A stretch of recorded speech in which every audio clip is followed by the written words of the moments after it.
this is Marlene with Miami Ghost Chronicles, and I want to welcome you to another episode of Stories of the Supernatural. Wherever you find us, whether it's a video or podcast on your favorite platform, please like and subscribe to us so that you can get notification of when a new show is released. You can also find us on major social media platforms. If you go to MiamiGhostChronicles.com, you can find links to the videos or MP3 files, which you can download and enjoy without commercial interruptions.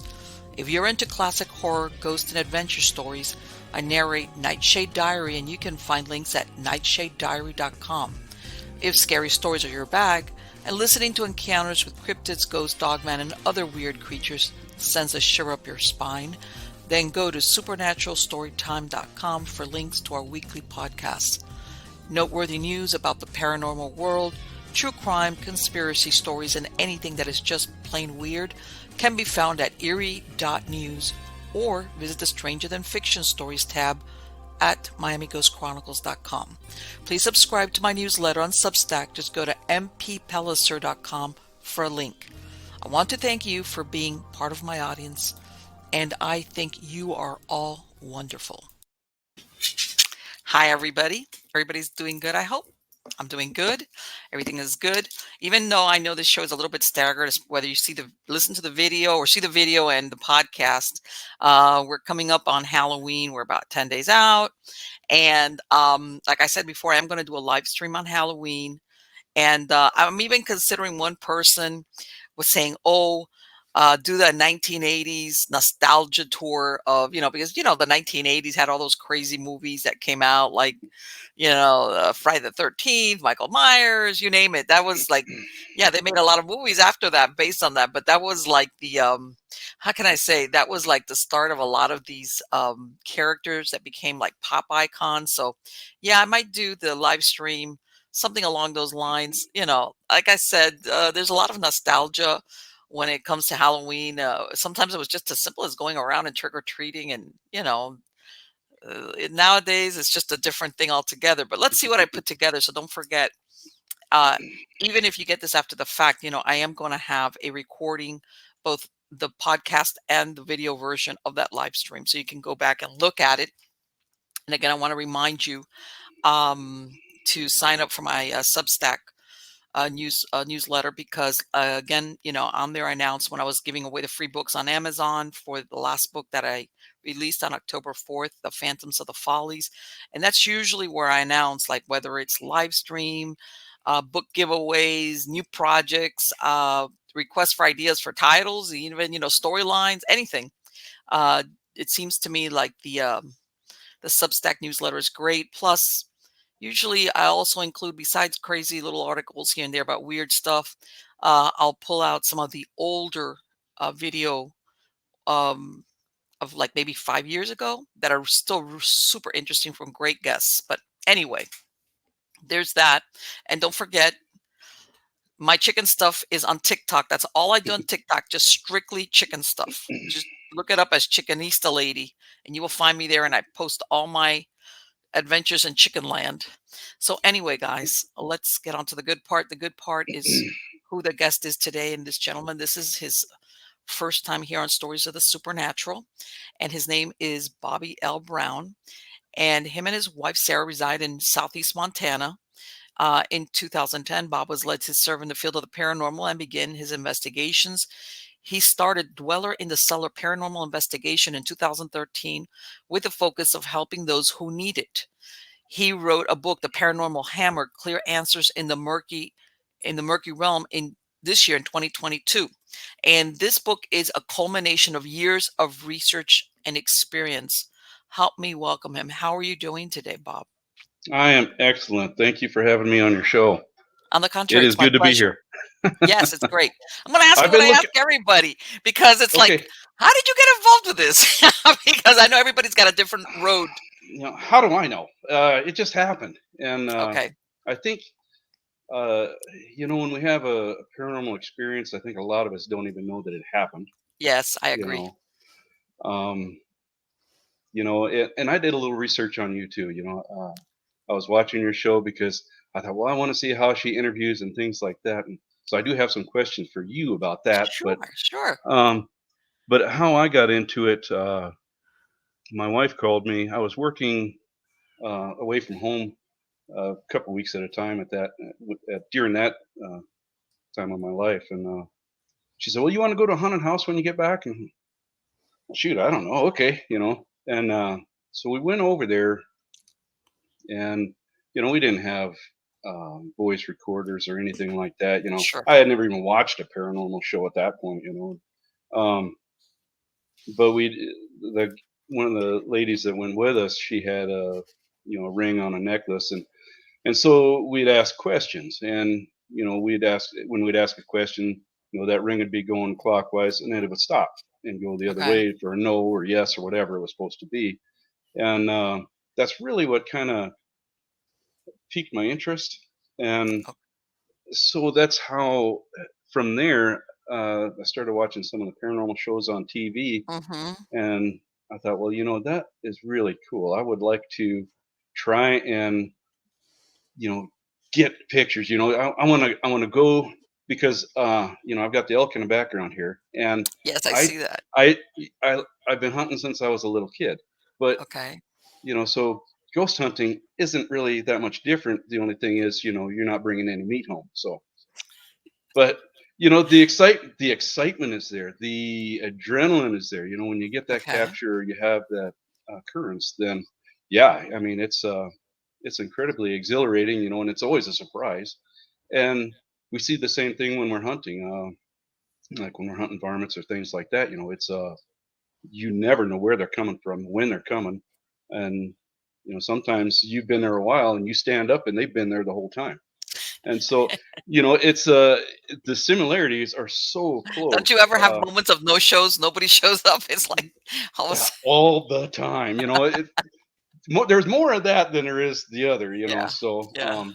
it really is pretty cool. But so that's what got me kind of put the hook in. It wasn't my first experience, but it was the one that kind of got me down the road I am now. Prior to this, looking back, because what you said was on spot. Many times people have paranormal experiences, and in that moment, sometimes you do, sometimes it's in your, but sometimes you rationalize it. It's not till later Mhm. that you realize, man, that wasn't right, or that wasn't normal. That was paranormal. Did you ever That was have that weird. prior to that? Yeah, right. That's weird. Yeah, Did you ever have like that experience before? I did when I was little, and it's in the Okay. beginning of the book. The that experience, and I had I was asleep. I think I was 10, and I was asleep, and I'd moved down into this room, and I had never had any nightmares or anything like that, and I was wide awake, and when I woke up, I don't know why I woke up, but I woke up. Um, the I called it the devil was he was inches from my face, just Okay. hovering there, and I was terrified. I tried to scream, that scream that you can't get any. You can hear the air, but you can't get anything out. And I was Okay. so scared. My parents' room was right above me, Okay. and it didn't want my parents to know it was there. And it told me, it said, if you scream, I'll take your soul. And I was Oh like, my God. and so I'm sitting there, and I couldn't move. I just and this thing it would kind of look down and drift off, and then it would get right back in my face again. And it was I don't know why I thought of it, but I thought, well, I got to do something, and so I couldn't scream, so I started to laugh, Okay. and this thing instantly. I know you have dogs, and you've seen that look. Instantly, it Yes. went.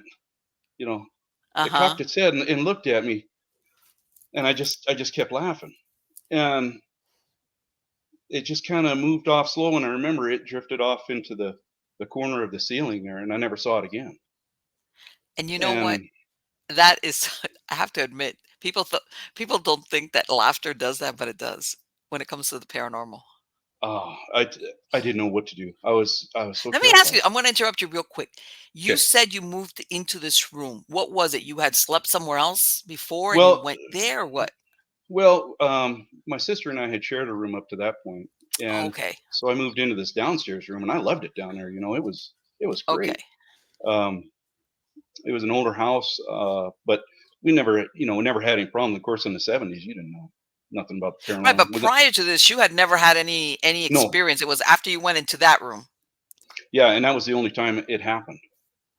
May I ask you, was it by any chance the basement? And the reason I ask is, God, I hear so many stories that originate when people are in the basement. You know, I don't know. I stayed down there for years. I Okay. never experienced anything else that was weird while I was down there. I never heard any voices. Never saw any apparition, any Right. shadows, no nothing. And when I talked to Mom, I asked her. She said she got a copy of the book, and I said, well, and I said, well, how? What do you think? She said, well, what does your wife think of this? and I said, well, Um, explained that in chapter 2. I said, "Well, how far did you get?" She said, "I didn't make it past the first paragraph." And I said, "What?" Wow. And thanks for your support, Mom. But that was that story, and she said that it never happened to any of the other kids, Okay. and she didn't believe me. And of course, when we know what we know about the paranormal is that it separates and Yes. isolates and divides. And There's targets. yes, and so through that we really but like I said, I did not know that that was a paranormal experience. It was just Let it me was tell you something that something. I happened, don't but I know never how you were forgot able it. to sleep in that room again. I would have been like, "Hey, sis, guess what? I'm coming back up there." Guess Well, what? yeah, you didn't know my sister. It's It was like, this is which one? actually What's this with is it? a better deal.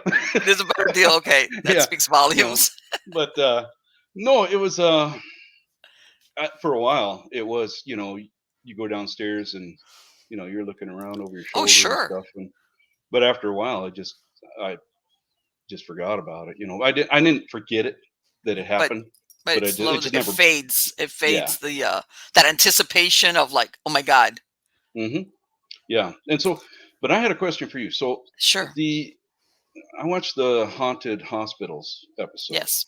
Yes. Okay, and um, you were a state investigator, Yes, I correct? was. Okay, Yes. and so did you? At this point, you must have been pretty far along to go into a crime scene by yourself to gather evidence and things. And Okay, let me explain. I worked for many years.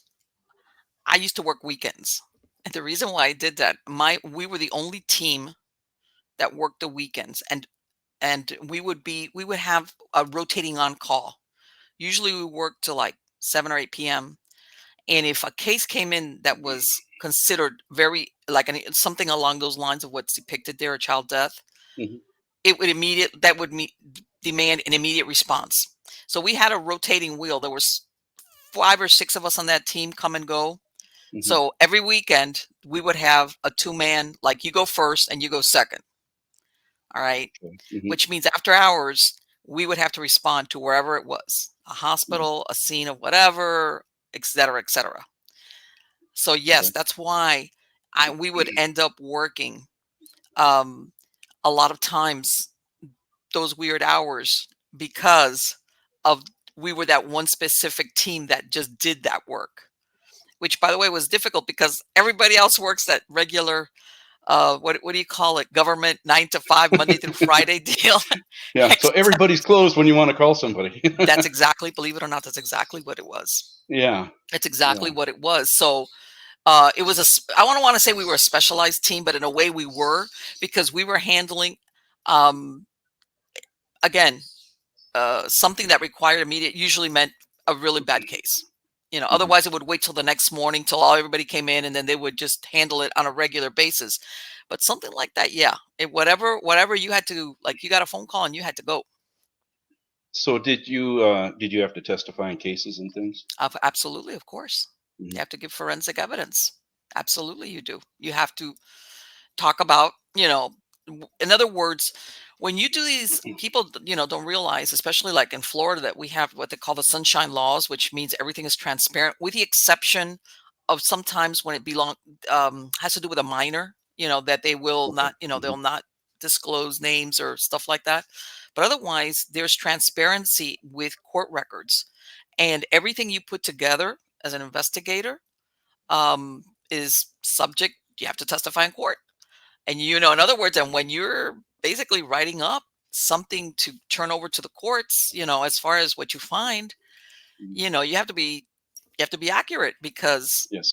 It a affects lot of somebody's times life. most of those cases, they end up, being shelved, but it is what it is. It's an official record Yeah. of, seen through the eyes of the investigator. I mean, there's a lot of hands in there as far as a case is concerned, but yeah, we're usually the ones at the beginning to look into what happened. So It's now I know that's not your first experience paranormal wise, because no. you talked about when you stayed home from school that day on the X zone. Yes, yes. And but did that experience get you started in this field? You know what? I tell everybody back. I remember when I was growing up, about the only one that had books on ghosts was Hans Holzer. All right. And I've always been a reader. I've always loved reading. And I remember that they would have, like, since I was 7 years old, they would have, in the library, where people would once upon a time used to go to libraries. Oh yeah. I went to a library here a few years ago, and I asked the lady where the card catalog was. She looked at me like I had three The- heads. exactly. Yeah, all these little index cards with these little. Yeah. Yeah, exactly. I know. I tell But people, and you'll get some stupefied looks, and it's like, okay, you don't get it, but some the people that have been around do. yeah. But anyway, back then, they had the kids section. They would Mhm. have like a room where you would go. This was this huge library, and of course, they had a lot of ghost stuff and dinosaur stuff, and that's how I started reading Hans Holzer. But Mhm. it was just like kid stuff. And I was always interested in it, not overall, but it's one of those things that develops almost little by little. All right. Um, because to me it was interesting, and I guess the same. When you're young and you're a teenager, there's always the scare factor involved. Like, until you get the real Oh scare, like, yeah. and like I said, when I had that experience when I was 16, I didn't really understand what was happening, because if not, I would have really been wigged out. But I wasn't. Later on is when I thought, it's like when I put, when you start putting all these episodes together, that Uh-huh. you realize, whoa, whoa, whoa, this is going on. Uh-huh. But it was one of those things. Mostly how it developed was that back then, like I tell everybody, back then, it's not like you see these reality shows where, Mhm. the last thing anybody wanted was a van and a bunch of people to fall out, and with people with cameras, and your neighbors. And I tell everybody back then, one of the things, um without there being an official code of conduct, how's that, Yeah. usually it was a friend of a friend. There was no website per se that you could say, hey, I'm going to type in there and I'm going to look for a paranormal group. It was a friend of a friend that it was like, hey, I please, nobody needs to know about this. And usually by the time they called somebody in, they had gone through a list of the plumber, the electrician, you name it. They Hmm. had already done all that homework. Like I tell, nowadays Yeah. somebody hears a weird noise and the family runs out and sleeps in the car. Back then, this they when they finally got to the point of realizing that there was something paranormal or supernatural, they had already done all the ruled out all Debunking. the Yeah. possible natural explanations. All right. Yep. Hmm. Um, and again, confidentiality, contrary, because now everybody wants to be famous and have a ghost. But back then, like I said, I'll tell you, back then there was always more of a chance that when you arrived, there was absolutely something going on, Yeah. because they were at their rope's end. They really, truly were at their rope's end. And like I said, there was nothing to be gained really per se with being Drawing exposed in you in. this. Yeah. It's just, look, it's like right now I'm ready to hear an alternative that's going to help me figure out why this is going on or what's going on, et cetera, et cetera. And it just develops like that. And then I started working for a foundation that covered the state of Florida. And I was always a freelancer. I would always, if I could, I would travel in the state. And a lot of times, if it was in South Florida, I would travel. And there was a lot of times, like I tell everybody, contrary to what you see, a lot of investigations take place on weekends, because this is when homeowners can receive you. Yeah. So some people that join team is like, what do you mean I'm going to have to give up my weekends? Yeah, yeah, you do. And sometimes nothing happens. Yeah. Nothing happens. So you got a lot of people that faded out, or at the last minute, hey, I can't make it, so I would fill in. And after a while, I got to work with people knew me and I knew them, the people that basically stayed on in this field, even when they moved to other states.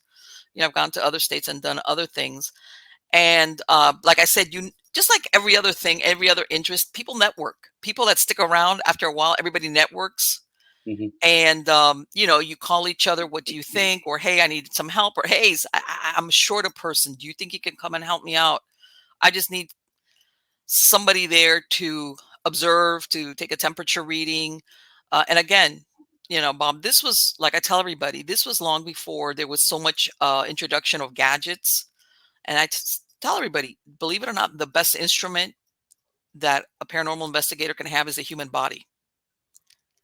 I've been in multiple cases where I will feel something or somebody else. By the way, this is after you Hmm. attenuate your body, that you will absolutely feel something, and then 30 seconds, 20 seconds later, something will go off.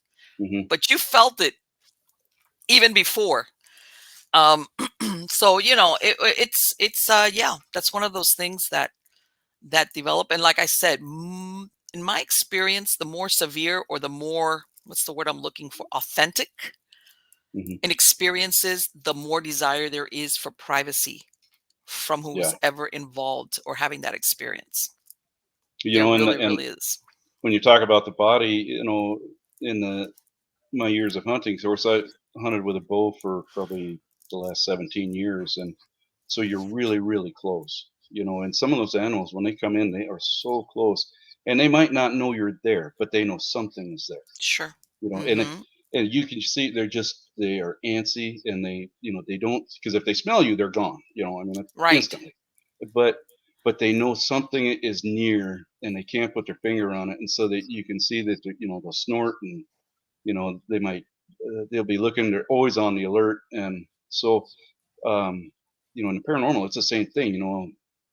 Even in our house, which is new, we brought it out here, built it, but Right.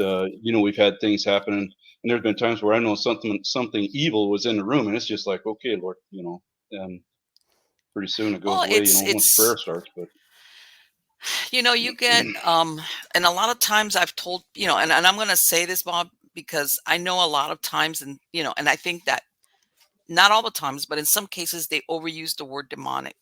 And hmm. I've also explained you can have a human spirit, that this person, when they were alive, was a piece of work. They were evil. Hello, there's evil Hmm. human beings. Hello. And when they die, sometimes I'll have had investigators have gone into investigators and they say, "Oh, I feel something dark or malevolent," and they all think something non-human. Basically, come to find out, really what it is just a dark human soul. Okay, somebody that in life, because just because they died, how's that? Doesn't mean they instantly became good. Some whatever is holding them back, they were stuck. Maybe they're Hmm. even afraid of going to hell because they realize maybe all the things they did, this is what will hold them back. And I think that the longer that that person or that soul is stuck out of the presence of the divine, the more darker it becomes, or the more frustrated. And that's when you get a lot of people that have gone into locations, sometimes whether they're doing an investigation or not, and they get like that, I'm ready to run out of this building kind of thing. Hmm. And I tell them, it's not all the time is it non-human. You can have a human spirit haunting someplace or stuck or whatever it's doing there, that will really give you very, very bad vibes. Very bad vibes. Absolutely. Um, Sometimes people, and that's why, and I don't know what you think about this. I don't know if you've encountered it when you've done investigations where people sometimes want the group to come in and just tell them, yeah, there is, and try to ID the ghost for them. But it's like, no, no, no, leave them here. Like they're all excited that they've actually got a haunting going on. Have you run across that when you've done any investigations? um, no, not Really? really. It's just been that we have questions. You know, Sure. is this happening? Is this actually happening? Am I actually seeing it? I Absolutely. stayed in a shack when I worked up north there. Hmm. We had mice. That was awesome. But you know, so you'd be sitting there watching TV, and my dog Cheyenne, she would always be sitting in a recliner with me, and you'd be sitting there watching TV, and one would run out from under the stove, but it would just peek out and then head back, and so you'd be like, "Did I just see that?" Right. You know, and then and so it's the same. You think you're going nuts until in the morning. all the evidence is in the trap. But the Sure. with the paranormal, people just they want to know that they're not crazy. Um, Yes. I think that there is, when they get investigators in there and things that I think there can be a lot more questions than answers sometimes. Um, what, why is this haunting occurring? Who is it? And these things. And so I guess when I wrote the book, because when we get back to that, and that's why I was asking you about the evidence. Hmm. If you had to testify, Yes. because you know that is a very serious situation for somebody, Sure. and to be, and you said it, you have to be spot on, you have to be accurate. We can't just be pulling things out of the woodwork, Of course. and saying, well, that's, this is what I think it is, but you can't do that. No, And you can't be. Really, you can't be subjective in this. I mean, up to a certain point, you have to. I mean, because you're a human being, you're not a hmm machine. You understand? But you have to base it on fact. If you're going to exactly. say this is what I'm writing, I have to base it because of whatever it is. hmm Just and it's just so that, oh, I feel this is like, okay, why do you feel that way? Sure. And so that's what my question to follow all that up was to ask, how did your experience as an investigator, state investigator, transfer over to the paranormal as far as your evidence analysis and things like that? I was doing paranormal investigations before I ever became an investigator, and it's, believe it or not, a lot of people find it, but I'm a very analytical person, and I know how to how can I say, divide one thing from the other. hmm Okay. In other words, because that's what the job demands. All right. And it's like one of those things where you could be doing something, and it's not because you're looking for the paranormal and everything you do. It's just that all of a sudden it just drops on you like, what? But you realize hmm this is not going to serve the purpose of what I'm here for, or it's hmm going to do a disservice to whatever the goal is. hmm So you learn, um, you learn how to differentiate between one thing and the other. In other words, keep a very, very, and I've spoken about this before, Bobbie, in other shows. I've come across investigators. That's one of the things I learned early on, with that you have to. I'm not even talking here what you do for a living.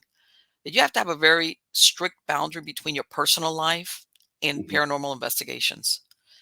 And sometimes I had run into investigators that they get consumed by this work. They want to do it hmm 24/7, and you can't do that. You can't do that because basically, little by little, it it starts devours taking. you. Yeah. It does. It starts taking you over. It doesn't happen hmm like from one day to the next. Okay, so you have to keep. And I've even said it, in with a lot of investigators I've known for years. Everybody will tell you there comes a point, if you're smart and you know what you're about, that you take a respite or a sabbatical. You step back altogether for a few months from doing investigations. It's like, don't call me. I don't care if the fire. Yeah, I can't. yeah. Don't. Like, unless you want You to don't want call to. me You and you don't want want. to. Yeah. Right. Unless it's a quick consult, I'm not going to be available to do anything. hmm All right. And you pull anybody that's done this for any length of time will tell you, because if not, it affects you. And Yes. I'm going to go there. It will draw in, well, I don't know how to influences, negative influences into your personal life. It will bleed into your personal life. Sure. It allows Undoubtedly. those things. And Yes. um, as I've kind of researched you, and I've read through your stories, some of the stories that you've done, some of uh, the histories, like the Kempler School, Yes. um, and with West Point and things. So, I love the fact that you have really kind of looked at the historical side of a lot of these Sure. places, and haven't, you know, said that this is what it is because this is what we've seen. Sure. And so when I wrote the book, The Paranormal Hammer, that actually it was because I was watching Paranormal Caught on Camera. Yes. I've And seen that. yes, well, it's a good show if you watch it on mute. You know, Okay. That's you know, great. Yeah, more, but it's after I got that show. I got to take it in small doses. How's that?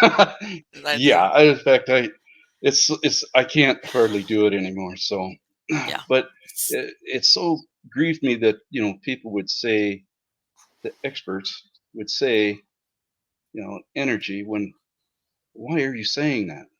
What what do we know about energy that you can say that? And so when I decided to do the book, of course, um, I became a believer. I don't know, 12, 15 years ago. Right, it was pretty close to the same time I started the investigations. Okay. And one of the things about following Christ is that the Bible talks about in the Old Testament, it says, do not seek after those who have familiar spirits and things like that. So I had to know for sure what I was doing. And Sure. am Absolutely. I allowed? Because if I was not, why am I involved in the paranormal? And Exactly. the if I'm just chasing after evidence, that is not Hmm. an acceptable reason for the Lord. And um, so that changed the whole perspective of things. And so I decided to look into um, what the Bible had to say really about spirits. Does it say anything about ghosts and things like that? And there's one about when Jesus was walking on the water, and then the disciple says, "Well, it's a ghost or it's a phantasm." Well, Hmm. um, but that doesn't show us anything. But the rest of the Right. Bible does, and Okay. it's actually very amazing. Um, and it's not in a hidden Bible code. It's really just in the stories. And uh, but when I decided to do this, I really wrote the book as a sermon, and it was horrible. Okay. There was a lot of Right. information in it, but when my agent Keith Carroll read it, he is a very wise individual. He was able. He said, "Well, bring your experiences into it. You've got to have these experiences." Okay. And so when we did that, um, it opened up, and it really opened up how I can relate the evidence that we see in the paranormal today with the stories in the Bible, and it's absolutely, it's almost word for word. And so, Okay. um, but when we look at the evidence, just like a courtroom, all the evidence has to agree. Sure. Uh, it can't.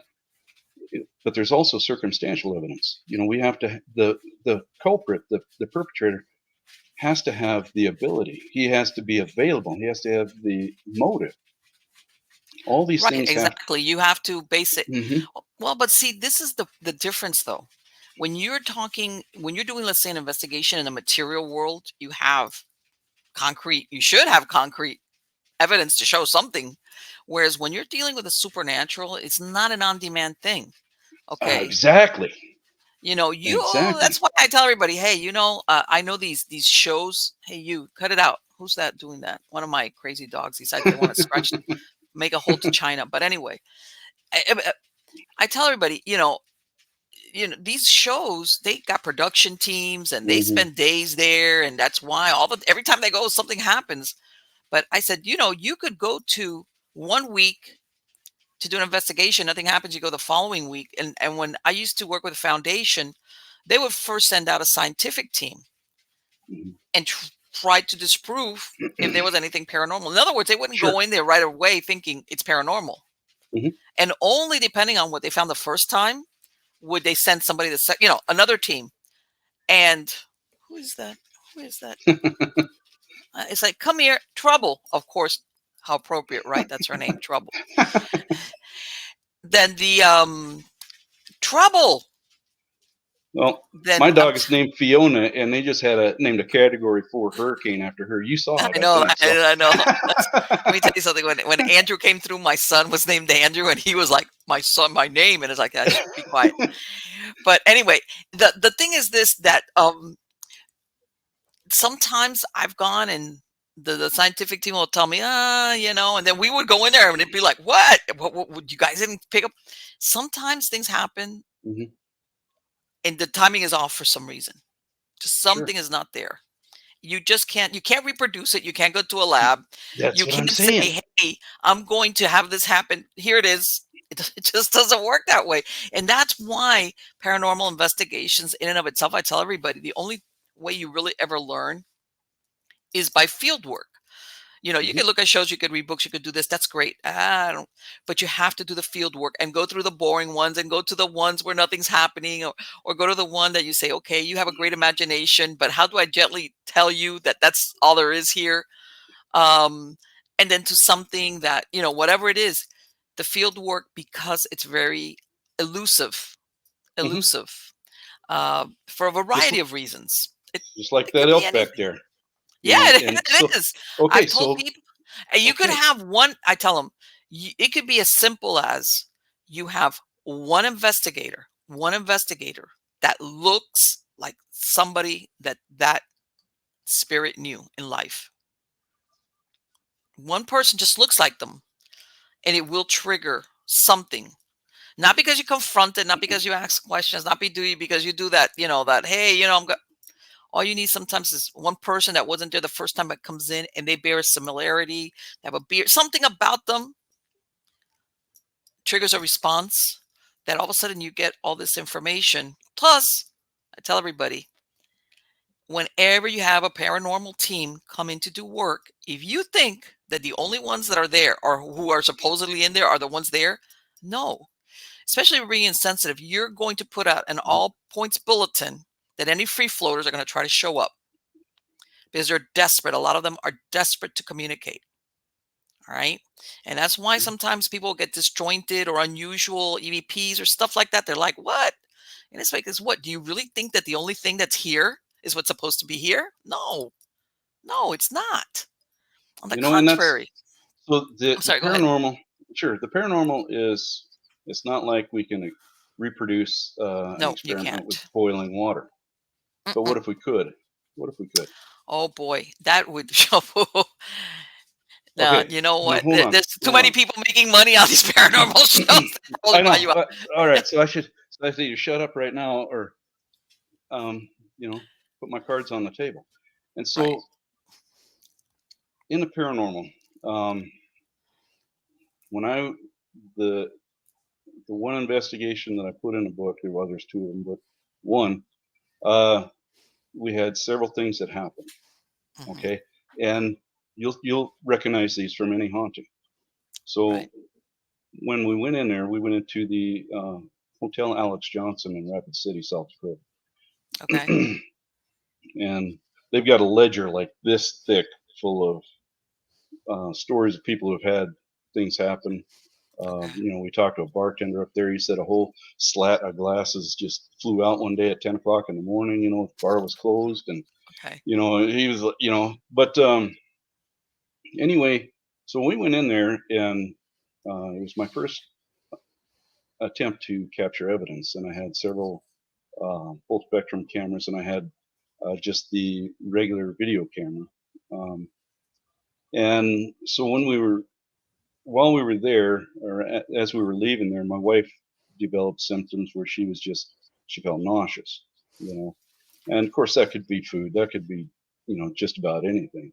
Sure. Um, but then at the same time, she was also uh, emotionally up and down the ladder, and you've seen Okay. this too. Sure. Um, Absolutely. Yeah. so this lasted for about 3 days after we left. While we were there, we spent one night there, and so uh, while we were laying there, um, I woke up, and my wife, the covers were off her, and she was laying in the bed like a corpse. Her feet were together, and her hands were laid across her chest. And right before that, I had heard a human knuckle, just three taps on the headboard right next to my head, and that's what caused me to open my eyes. Okay. Okay, so when she got up in the morning, she went into the bathroom, and she had a little gold cross on a thin gold chain, and it was protruding out from her neck straight out. The cross was against her neck, so the chain was limp. It wasn't pulled out, but Okay. it was just stuck there like that, and then it fell. And the door on the Amore, which had remained open, we had to walk by this door every time we come in or out of the room. And for the entire evening and morning, it hadn't moved. And we're sitting there talking on the bed, and all of a sudden, it closed. And during that night, I had the REM pod sitting on the dresser, and it just, Right. it didn't do nothing until 1 o'clock in the morning, and then it just, went all out, and Okay. I was so tired by that time. I just got up and shut it off because It's like, all right, we'll the take this up whole to the night, yeah. And so the floor, we were on the 8th floor. The ninth floor is just a maintenance floor, and there's nobody up there. And the hmm whole night there is thumping and dragging and banging going on, like there's a construction crew up there. Isn't that is very typical? And so we had those things happen. And then uh, when I reviewed the film, um, we left the main door open. I had the main video camera pointing into the room, um, and the door to the hallway was open. There weren't automatic doors, so we just left it open. And throughout that recording, you could hear the sound of children running up and down the hallway and giggling and laughing.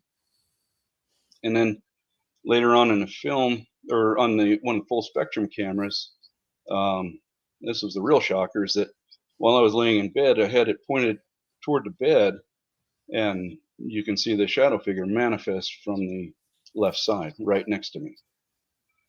So, Wow. so when we look at these things, um, hmm we take, what can we prove? We can't. Can we prove these things have happened? I mean, we have audio recording, we have video recordings, we have experiential evidence. So, what can I prove? Well, can we say that it affected my wife physically or anything like that? Well, not we can't say that it did, but we can't say that it didn't. Right. So, first off, we have the ability to affect humans. Let's just say that. And we've seen this in hauntings. People that, whatever it is, has the ability to affect people either emotionally or physically through pushing, scratching, or worse.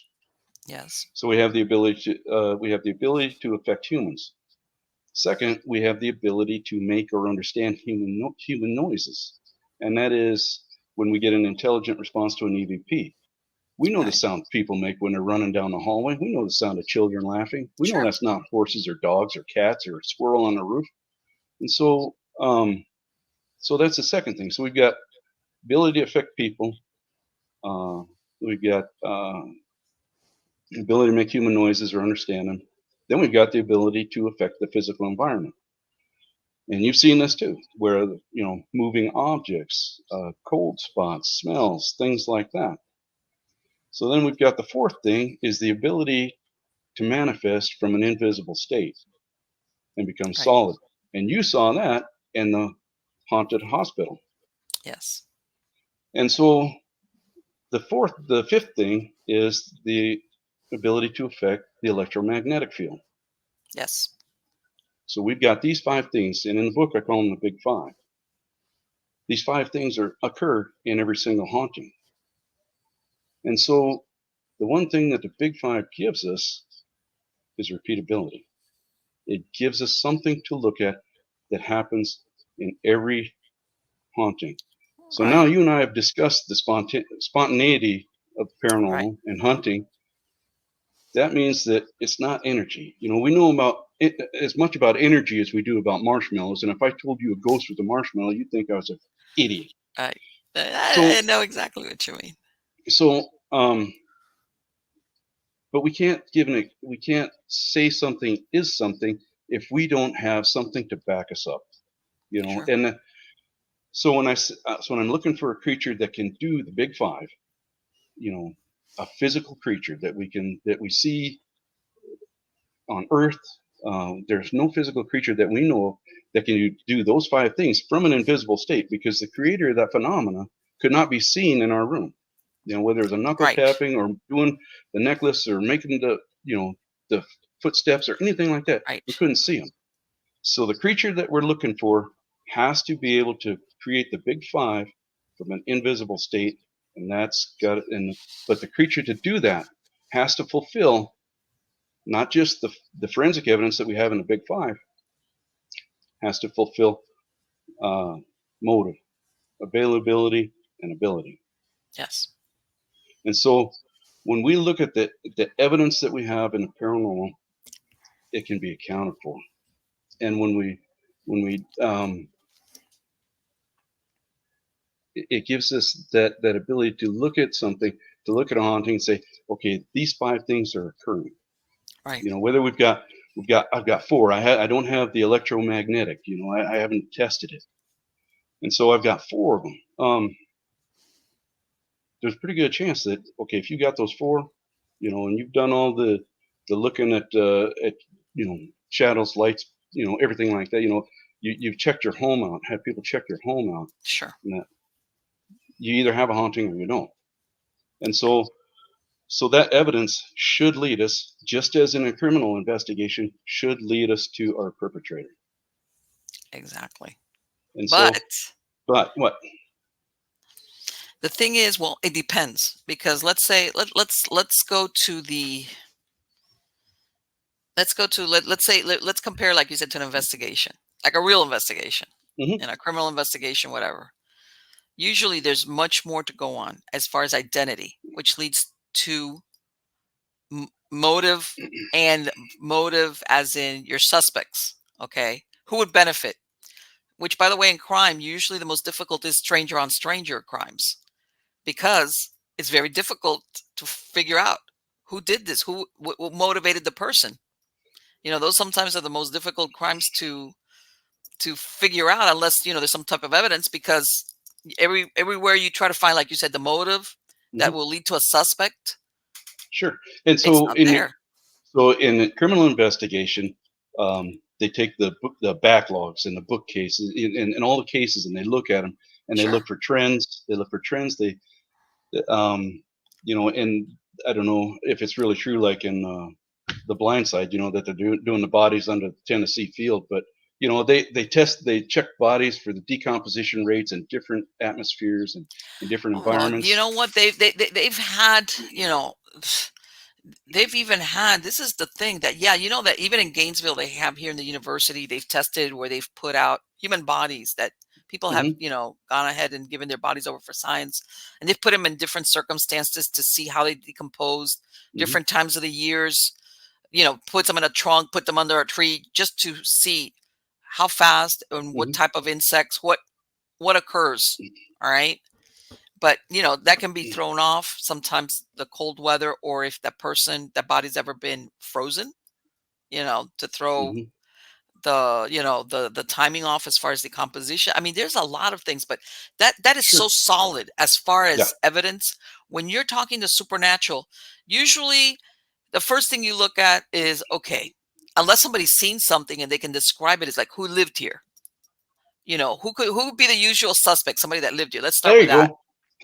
Who lived and here? that's and that's what You I'm know, talking about. Okay, so if we line our usual suspects up against the evidence, right, okay, how do they? If we just take the big 5, forget the ability, the right, availability, and the motive, okay, right. because say we're talking about a murder, you know, or a robbery, you know, it could be somebody who just hates. But so now let's oh, I just lost my train of thought. Well, no, I'll bring that it back you're now. looking like let's say that we're trying to figure out who is it. Yeah, so All the right, usual suspects. Okay, so um, you know, I think you and I can agree that energy is probably just as flimsy as it gets. And when we look at the big 5, because they can't yes, just account for one, they got to account for all 5. right, The ability to do all 5 in order to fulfill the evidence. right, So let's say energy's out. Okay, what about spiritual energy? Okay, well, remember, we can't just say something without having something to back us up. We right, have to provide some evidence for the explanation that we're giving. right. And so, what do we have as far as spiritual evidence? And one of the things that we really see in our culture now is evolution. Okay, and so that the start, I know that there's the alien thing. You and I are on the same page about the alien. Don't worry about that. But the um, so if everything started and everything is physical, everything came from the physical. How did we come up with a supernatural spirit? We have to have some evidence. We have to have some proof for that in order to say, because one of the problems is if we can't explain life, how in the world are we going to explain death? Well, I think that a lot of people sometimes, especially when it comes to hauntings or the paranormal, we understand is how can something incorporeal, no body, no that how we move things can move something, Sure. Hmm. can produce a smell, can knock, like you just said, Hmm. can even, brush or people that have scratch. How can something that supposedly has no body, how can they do that? Because us with bodies, we haven't gotten there yet, even though we try real hard, with the mental telepathy thing. Uh-huh. But in our world, the physics, the way it works is we We have to can't do do it. something. We gotta do it Right. physically. That's the only way. Right. We can't We do it. want to knock on the door. We can't stand and look at the door, and it's all of a sudden it'll knock. You have to go up to it and Yeah. knock. So I think that that's where a lot of people have that, and that's it's one of those things like what you figure it out when you're dead. It's like, okay, that doesn't help me when I'm alive, Wrong. You can't wait that long.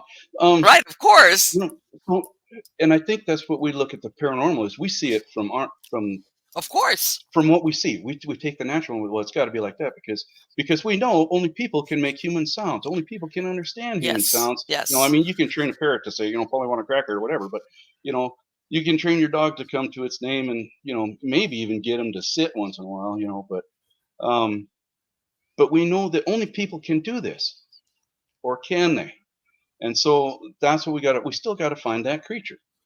And so, but like I said, none of the forensic evidence can disagree. And here's one of the problems. Okay, so like I said, if we can't explain life, how can we explain death? Is there any forensic evidence to back that up? And so here we have the millimeter. Okay, so many people, when they go into investigation, take a millimeter or a K2 or REM pod. mm-hmm, Now the REM pod, I can get it if I put my hand around the antenna, I can get it to go off. sure, But that means I have to be in super close proximity to it. yes, But the millimeter and the K2 don't read anything when I'm holding it. Okay, where is the only place I can prove that the human spirit is? In my body. of course, So if my human spirit does not set off the millimeter or the K2, how can I say in a haunting that it is a human spirit? Because if we all get together, huddle around a millimeter, it still reads zero. So this creature has to possess enough power, because the only thing that I can get my my millimeter to really respond to is incredibly high power sources, like right, a heater blower motor or something like that. mm-hmm, right, And apparently, whatever the substance is that does the paranormal is a different substance than me. of course, And and so this is what I'm talking about. That the evidence has to agree, and there are answers. And I'm not saying there aren't answers. I do have answers, but um, and so when we consider these things, and this when I was talking about the criminal investigation, how it can differ from the paranormal investigation. I think that if we disregard what we see in the paranormal, right, um, as opposed to our electronics, our experiences, um, all of the compilation of accounts. We talked about. Okay, so we can talk about the alien too. You have said repeatedly that you think there's an overlap, and yes, uh, in the book I had a list, and it was by a Dr. Carla Turner, um, and this was in I found it in a book by Gary Bates called Alien Intrusion. okay, And uh, Gary talked a lot about the hoaxes and things about the UFOs and the aliens, and I know there's a lot of people who believe in aliens. And let's face it, we've all just about all seen something. Something has to be causing it. We know right, that. We're not all fools and crazy, and yeah, we see things with our eyes. Why don't we believe them? And so something is causing it. But when we look at the list that Dr. Carla Turner came up with, what we see is almost identical uh, in the paranormal. Um, now, when we I'm sure you're very interested to find out where all this leads. No, So, I'm listening to you because I'm fascinated. Go ahead. okay, Because I so definitely think everything's got an overlap. It's just that that's the that's the problem. The biggest overlap is that there's so many unanswered questions. okay, well, let's see if I can find a. Let's see. Okay, here's one here. So this is out of the Bible, and I just want to. So keep in mind the big five, and I'll read this little excerpt here. Okay, Okay. and it's from Acts 12, verses 6 through 10. It says, "The same night Peter was sleeping between two soldiers, bound with two chains, and the keepers before the door kept the prison. And behold, the angel of the Lord came upon him, and a light shined in the prison, and he smote Peter on the side, and raised him up, saying, Arise up quickly. And his chains fell off from his hands. And the angel said unto him, Gird thyself and bind on thy sandals. And so he did. And he saith unto him, Cast thy garment about thee, and follow me. And he went out and followed him, and knew not that it was true which was done by the angel, but thought he saw a vision. When they were past the first and the second ward, they came in unto the iron gate that leadeth unto the city, which opened to them of his own accord. And they went out and passed on through one street, and forthwith the angel departed from him." So, did you hear any of the big five in there? Well, see, this is the thing. You have to understand that from the beginning, that's identifying the assistance of an angel, all right? Okay, Which in the Bible is already angelic help in the sense of God is known to send angels, for lack of a better word, on missions, sure. whether it's a messenger or even striking people down. If you want to look at the Old Testament, Hmm. okay, so it's almost like what can I say? Like everybody knows, angels have powers that humans can't. Even if you want to, are angels corporeal? Are they incorporeal? Do they look corporeal but they're not? Does that? But they still have the power to, and what you just described, rescue you from something that physically he wouldn't have been able to do by himself. Okay, so if we just look at the big five, if we look at the ability to affect a person, Yeah. okay, so one of the things that we see in there is that there was two guards chained to either side of Peter. Right. There was two guards outside right outside of his cell. Yes. Did you know those guards were executed the next day? No. Oh, because his punishment for letting him Yes, for letting escape. Peter go. So they were not having a pajama party with Peter. It was a serious deal if you Sure. lost a prisoner. Yes. So why didn't those guards interfere? Here's the other thing. So it says the angel smote Peter on the side. Peter was about to be executed next morning. He is sleeping very soundly. So, congrats to Peter. But the angel kicked him in the side to wake him up. Mm-hmm. Now that's physical contact. Sure. Okay, so we've got physical contact. It says the chains fell off. The gate opened of its own accord. A light shone in the prison. These are all affecting the physical environment. The Exactly. ability to make human sounds. He spoke to Peter. Right. Um, the only thing that we really, and he appeared. Okay, he appeared of his own accord, of his own power. The Right. same thing we see in the paranormal. So of the big five, we've got four. The only thing we don't have is the ability to confirm the electromagnetic interference or But now interruption. let me ask you something. In a case like this, you know, and this happens also in paranormal investigations, where one person is able to see, hear, sense, Ah, witness, wait. and Oh, everybody else is going, "Huh? right What? on. Okay. Okay. Hey, did you guys see that?" And everybody's looking like, "No." Yeah. Okay. So you want some more? Yeah. Go. Okay. Go. So, all right. So, we've got the story of Balaam and his donkey. You ever heard that one? No. Okay. It is really a pretty good story. Uh, so this is from Numbers in the Old Testament again. It says, "And the angel of the Lord stood in the way for an adversary against him. Now he, Balaam, was riding upon his ass, and his two servants were with him. And the ass saw the angel of the Lord standing in the way, and his sword drawn in his hand. And the ass turned aside out of the way, and went into the field, and Balaam smote the ass to turn her into the way. But the angel of the Lord stood in the path of the vineyards, a wall being on this side and a wall being on that side. And when the ass saw the angel of the Lord, she thrust herself unto the wall, and crushed Balaam's foot against the wall, and he smote her again. And the angel went further, and stood in a narrow place, where there was no place to turn either to the right hand or to the left. And when the ass saw the angel of the Lord, she fell down under Balaam, and Balaam's anger was kindled, and he smote the ass with a staff. And the Lord opened the mouth of the ass, and she said unto Balaam, What have I done unto thee, that thee hast smitten me these 3 times?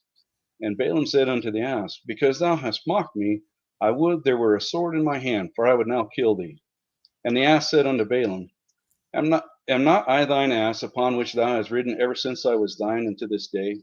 Was I ever accustomed to do so unto thee? And he said, Nay. Then the Lord opened the eyes of Balaam, and he saw the angel of the Lord standing in the way, and his sword drawn in his hand, and he bowed down his head and fell flat on his face.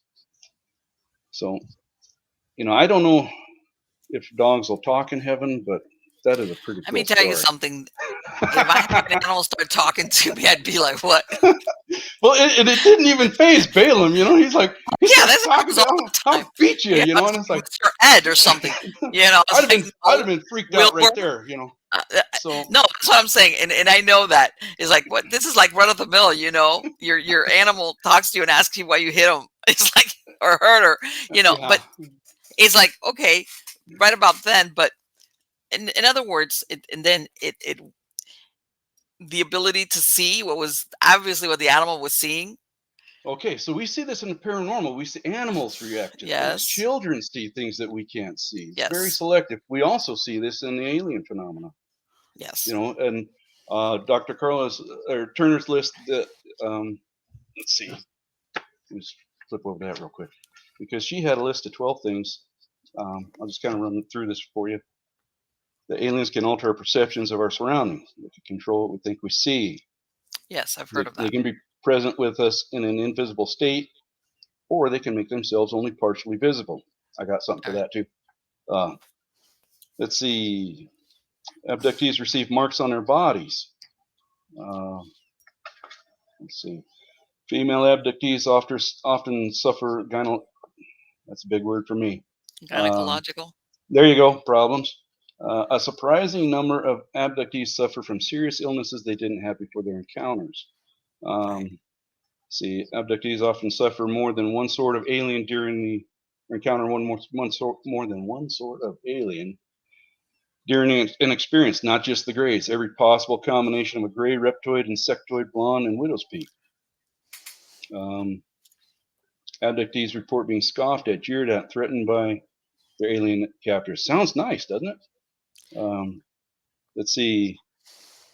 Abductees, virgin cases, report being taken to underground facilities where they see grotesque hybrid creatures, nurseries of hybrid human fetuses, and vats of colored liquid filled with parts of human bodies. Let's see.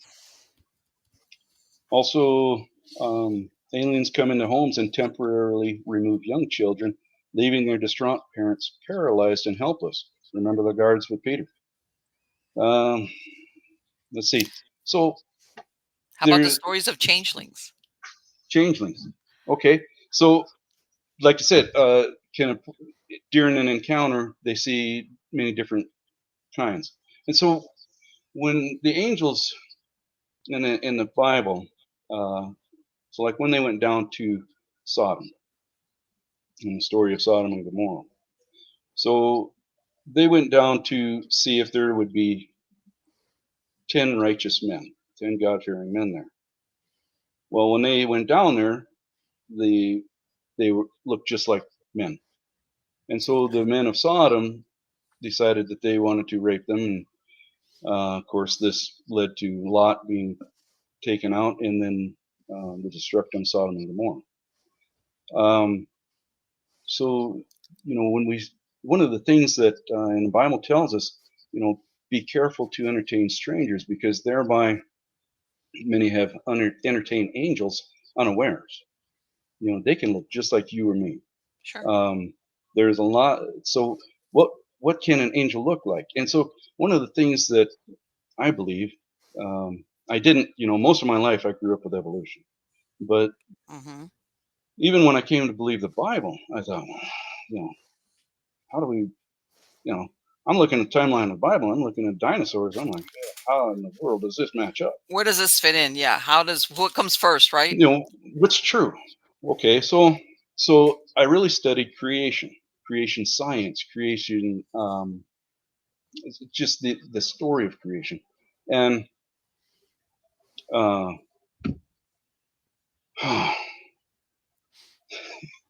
help me, Well, Marlene. What was I this talking? is well, no, this is the thing. Lately, and this is what I have found, that a lot of academics and theories that they've proposed, let's say for the last 100, 150 years, Yeah, when it comes to discovery, archaeological discoveries or anthropological discoveries, mhm. they put out this version, and then little by little they've been coming up with, hey, you New know what, stuff. those years were wrong. And it's taken a long time because a lot of these academics were full of themselves Yeah. and didn't want to say we made a mistake, or we like Piltdown Man, turned out it was a man, the mandible of a Pig, bamboo. yeah, It pig's was tooth. right. All that stuff. Same Mm. thing with dating, um, Carbon archaeological dating. Yeah. finds. They say, oh, it's dates from this and this. Like about a couple of Hmm. months ago, they discovered what they believe is Sodom and Gomorrah, and proof that it was destroyed. The equivalent. In other words, they found evidence in the surrounding area that it was equivalent. I want to say not like a meteor, but like a fireball. Like, in other Hmm. words, this was because a lot of times, you'll read certain things in the Bible that they'll say that was like that really didn't happen. But this, and by the way, this article it wasn't described in a religious um, source. It was a Hmm. scientific source where Sure. they had found proof that Sodom and Gomorrah, that they probably what fell on them was basically like a smaller meteor or fireball. Okay. And Mm. it scorched that. They found the ruins of the city that correspond, and even the area beyond it, like it obliterated everything. All right. Mhm. And now they're finally getting down because remember, considering, all these ruins are basically, you have to really go down. And also a lot of the aerial photography now, or from the satellites, is helping also to basically locate these, what do you want to, these ancient cities that you just couldn't see them. So Mhm. in other words, you could say, okay, they were obliterated by a fireball, technically speaking, but also you could argue that God was the one that sent the fireball. You see what I'm Yeah, saying? yeah, that's what the Bible says. And Right. so if the Bible isn't true, Jesus is the dumbest thing that ever happened.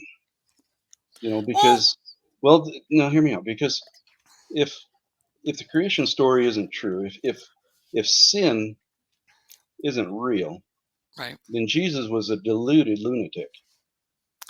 But what we know, what we read, does not give us that, not even a little bit. That because I know when I met Jesus in the book of Matthew, the King, Lord of Lords, and King of Kings, and I grew up not with Jesus. Okay. And when I met him, I never heard a man speak like that. I never heard a man saw a man with that kind of courage, and I never saw a man with his compassion. And the man, if he was a lunatic, he is the best lunatic I've ever seen. But Well, that's where we got to stand, because it's either true or it isn't. Now here's what when we get back to the paranormal, right. okay? We have something that is causing the phenomena.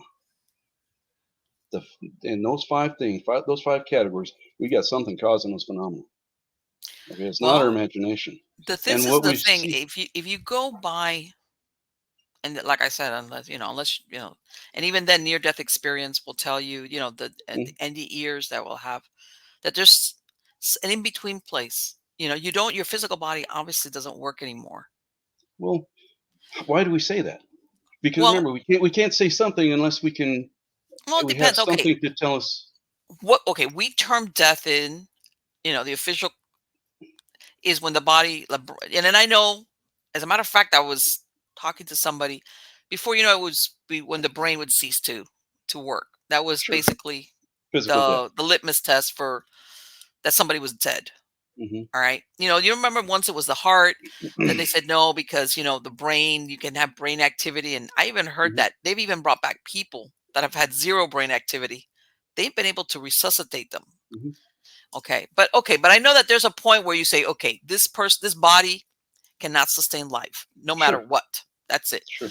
And that's what we consider in our reality as death. Your body can no longer sustain life. The spirit, the animus, whatever you want to call it. There's going to be people like, that, let's say the atheist, that's it. When you die, that's it. It's over.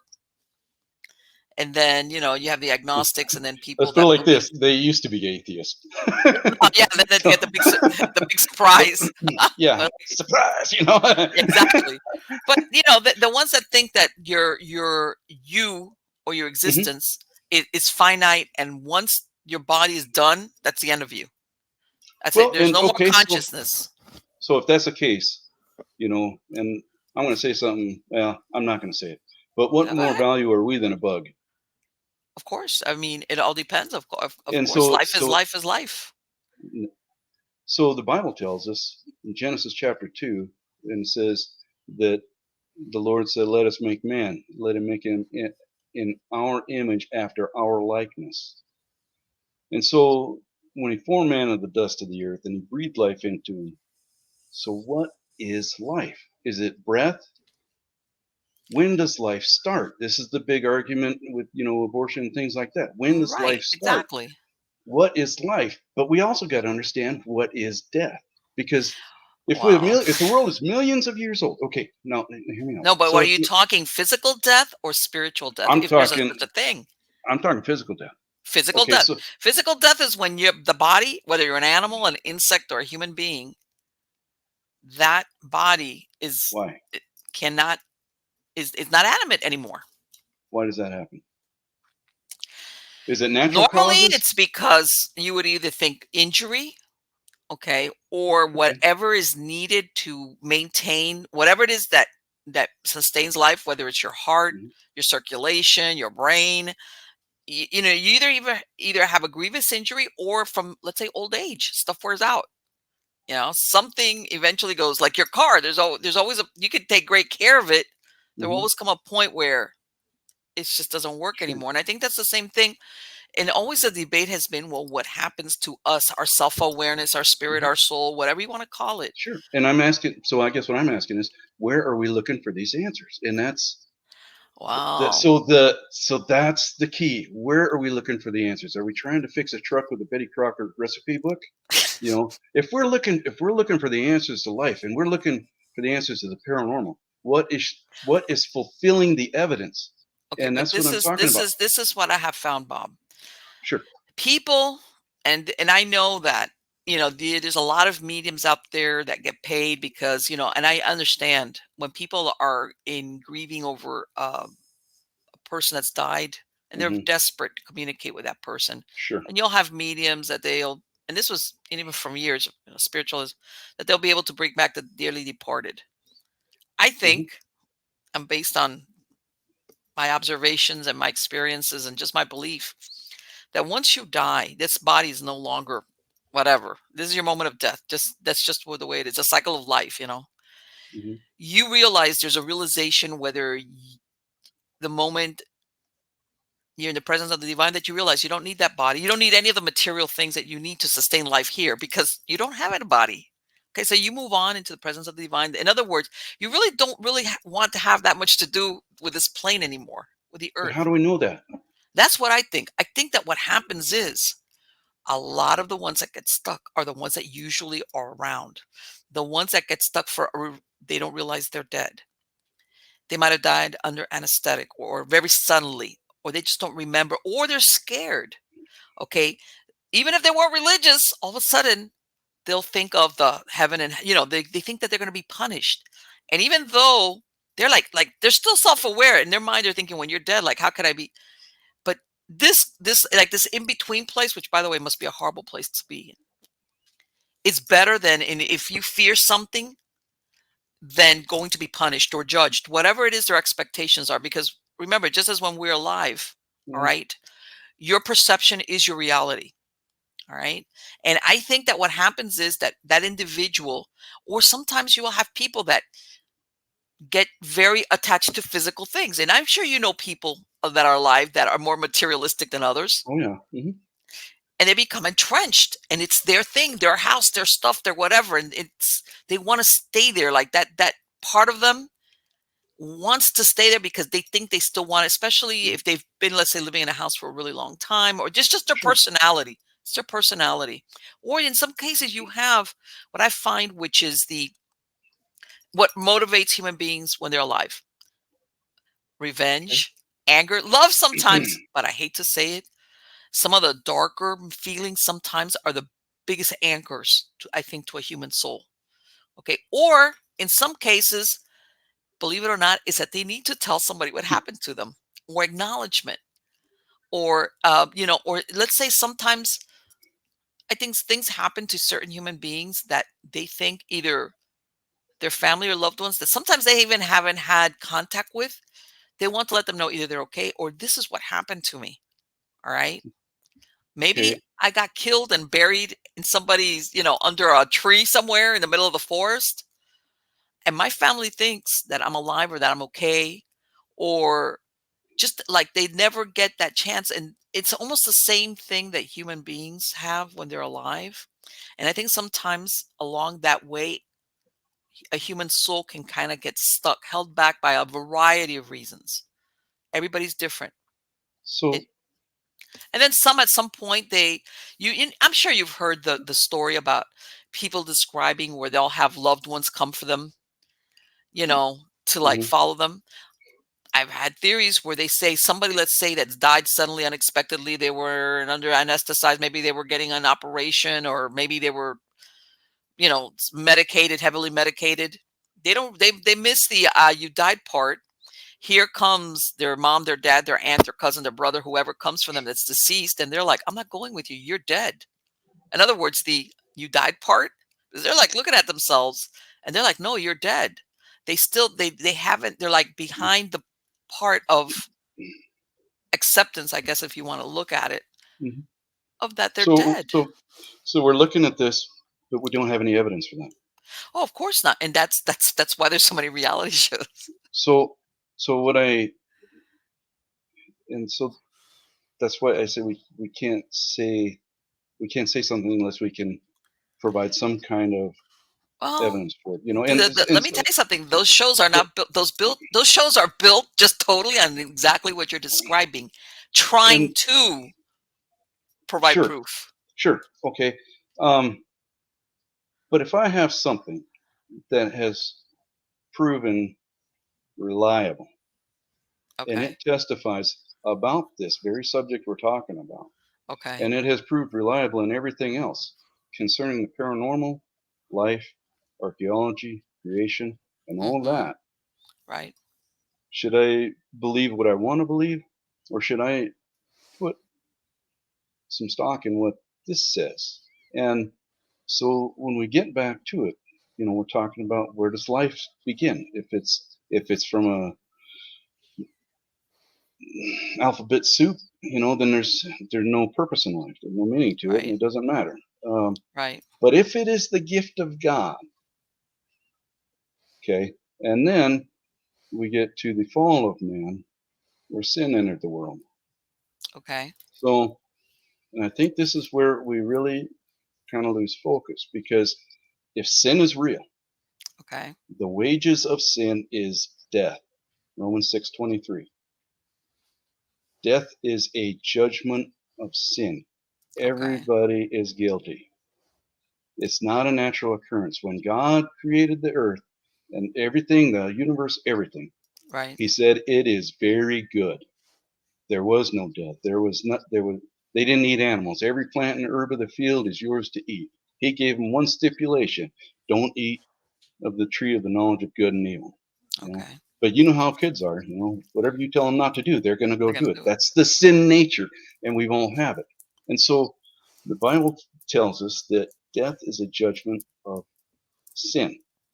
And so, then we can look at certain instances. Okay, talking about there's only 2 instances in the Bible Okay. where the human spirit came back. Okay, we have the Okay. transfiguration on when Jesus was the one time that he allowed his divinity to shine through. Now at that, Moses and um, Elijah appeared, and they spoke with Jesus. And in Luke, it says that they talked about his upcoming death in Jerusalem. But it doesn't say that they spoke or communicated with Peter, James, or John in any fashion. And what didn't they do? They didn't stick around. So getting back to, talking about like a visitation. For Right. someone who believes in the Lord, this is entirely possible under the Lord's permission. But someone who does not, okay, that's not going to happen. Now, there was another instance where human spirit came back, and that was in I think it's First Samuel 28, where Saul had journeyed so far from the Lord that he went to go see a medium. Okay. And when Saul first became king under the Lord's direction, because that was the law of the land of Israel, to put all the mediums out of the land. And so he went to see a medium because the Philistines were coming, and he wanted some advice on what to do. And Right. so she says, "Well, why do you tempt me? Because everybody knows that Saul is, he'll kill the mediums." And he went. Of course, he was disguised when he went there and said, "Nothing will happen to you." So she says, "Who do you want me to conjure up for you?" And he says, "Conjure up Samuel." And she says, so she does her thing or whatever, and then she lets out a loud scream. She says, "Why have you deceived me? For thou art Saul." Now, something very different happened here. Whatever she was used to, this is extremely different. He said, "Tell me what you saw." She says, "I saw God ascending out of the earth." And so after that, the Samuel speaks to Saul, and he pronounces the judgment on Saul. "You and your sons are going to be with me tomorrow." And there was a long conversation. Right. What do we see in our EVPs? Very short, one word, one phrase communications. But at the Okay. transfiguration and when Samuel came back to talk to Saul, these are these are these are conversations. And Right. so um, the other thing is, if we look at the story of Lazarus and the rich man, okay, in Luke chapter 16. Um, so Lazarus, he was this poor beggar, and he used to just be laid at the rich man's gate, hoping for some scraps or something, but never got them. So, but the rich man, he was a celebrity. He would have been a religious man because uh, we can tell because he says Father Abraham. Of course, only the Jews believe Father Abraham. Um, in order to be a celebrity or high status, you would have had to have been a member of the synagogue and all that stuff. You just if you didn't obey the Sabbath and play the part, you'd have been ostracized. And so we know that this guy, he was. It says that he fared very sumptuously. He had extravagant dinners, Right. and so whatever we think about their judgment, how they came to it, it's really not given to us. But Lazarus, it says Lazarus died, and he was carried by angels to Abraham's bosom. The rich man died, and he was buried. And the next thing we see is him in torments, being Hades in torments. And of course, this is speaking of torment by flame. Mm-hmm. And so, as we look at this, and they have the conversation, yes, he says, "Father Abraham, send Lazarus over, that he may dip the tip of his finger in water and touch the tip of my tongue." So evidently, it's pretty hot. Right. And so, but Abraham says, "Well, in life you had your good things, and Lazarus his evil things." And he said, "Besides that, there is a great gulf fixed, where he cannot cross to you, nor can you cross to here." And he says, Okay. so then the rich man says, "Well, send him back to my house, because I have 5 brethren, lest they end up in this place." And Abraham says, they have Moses and the prophets, talking about the Bible, the Old Testament at that time. But he says they have Moses and the prophets. If they do not believe them, what would make them believe the one should rise from the dead? And so, one thing about being with the Lord is that people, it's home. We're strangers in a strange land, and Right. so when people go to be with the Lord, they aren't all that enthusiastic to come back here Exactly. They're to not. this. And They're not. so, It shouldn't so, be. but if we don't have power over death, and we've got this sovereign God who gives life and pronounces death, as a wee person that I am, what makes me think that I can escape any kind of judgment? Because the Bible's very clear that no one is going to escape either salvation or judgment, whichever they choose. Right. And so when we've got the forensic evidence, we've got the millimeter. It just doesn't support the human spirit. Now, the human spirit is real. It's the soul. Jesus emphasized the value of the soul above everything else. As he said, if your left eye causes you to sin, pluck it out and cast it from you. For it's better to enter in, be maimed than to enter into hell whole. And he wasn't telling us to maim ourselves, but at any cost not to seek sin. And Exactly. so the soul, Jesus emphasized the soul so much, and he died for our souls, not you know that we're going to escape death. That's not what he died for. And throughout the New Testament, we see this. Believers fall asleep all the time. All the apostles fell asleep. They died. They were martyred. They were eyewitnesses to him. So, that kind of rules out that conspiracy theory thing. But the um, the soul is so important, and it is Of so course it is. devastatingly important.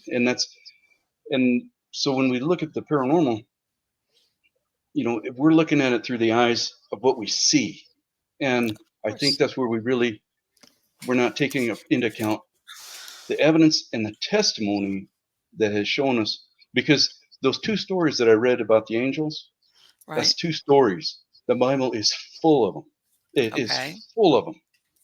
There were so many stories. My agent said you need to take a lot of that stuff out. He said you're beating a dead horse here, and so Well, but the thing is this, that sure. there is so much. Okay, and whether you want to believe, maybe there is certain knowledge that while we're alive here on this earth, we shouldn't have it. We shouldn't understand it.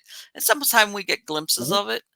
Okay, but maybe we don't have that total understanding because it would make life very difficult or unlivable living as we in our dimension. Mhm. You understand? Sure. It would just be like we couldn't. We would be overwhelmed. All Mhm. right. Same theory, and I'm sure you've heard it that they've said, "Oh, are they ever going to disclose that there's really extraterrestrials here?" And then they'll say, "Well, you know what? The supposedly and ultimately the reason they're going to give is that the majority of people couldn't handle it." One thing is to see it on the movie, and another thing is to have these theories.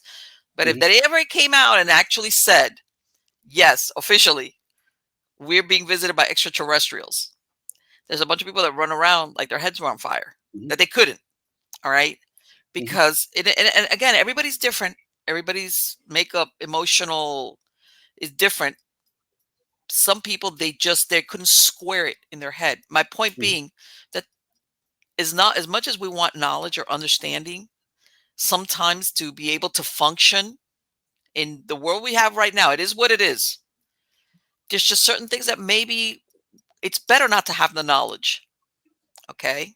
Sometimes you're better off, even though sometimes when we quest for knowledge, we think we understand that once I know it, and then after the fact, you go, oh, that was a mistake because you can't undo it. You can't Well, unsee it. okay. So if somebody lied to you, and I know Uh-huh. this has happened to you because it happens to everybody. Of Somebody course. lied to you, and after you find out, maybe not from them, Hmm. would you rather not have known? No, you do want to know, but it Sure. depends.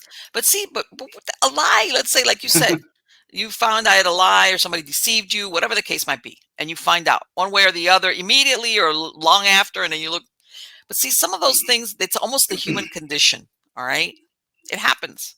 The truth Okay, is but hard. there are some, but if you start talking, because because let's face it, it's not an understatement when they say humans, we are creatures of habit. Hmm. And we all like our habits and our reality to be this, and I do this, whatever it is, whatever your life is, whatever part of the world you're at, this is your life. And we function better. I hate to say it like that. But when you get something so disturbing, so out of what you think your reality is, and all of a sudden your edges start becoming fuzzy, Hmm. okay? A lot of people will have a problem functioning, like being able to say, okay, because see, that's the thing, that's the door that opens. And then, well, if that's possible, or if that's true, let's say extraterrestrials, what else is there that I've either been told or understood didn't exist, or was a fairy tale, or that's just what else is out there? You And know, then their reality starts going like this. And for a lot of people, the majority of human beings, when their reality starts doing this, they're like they shut down, because it's we like what we like, as far as sure.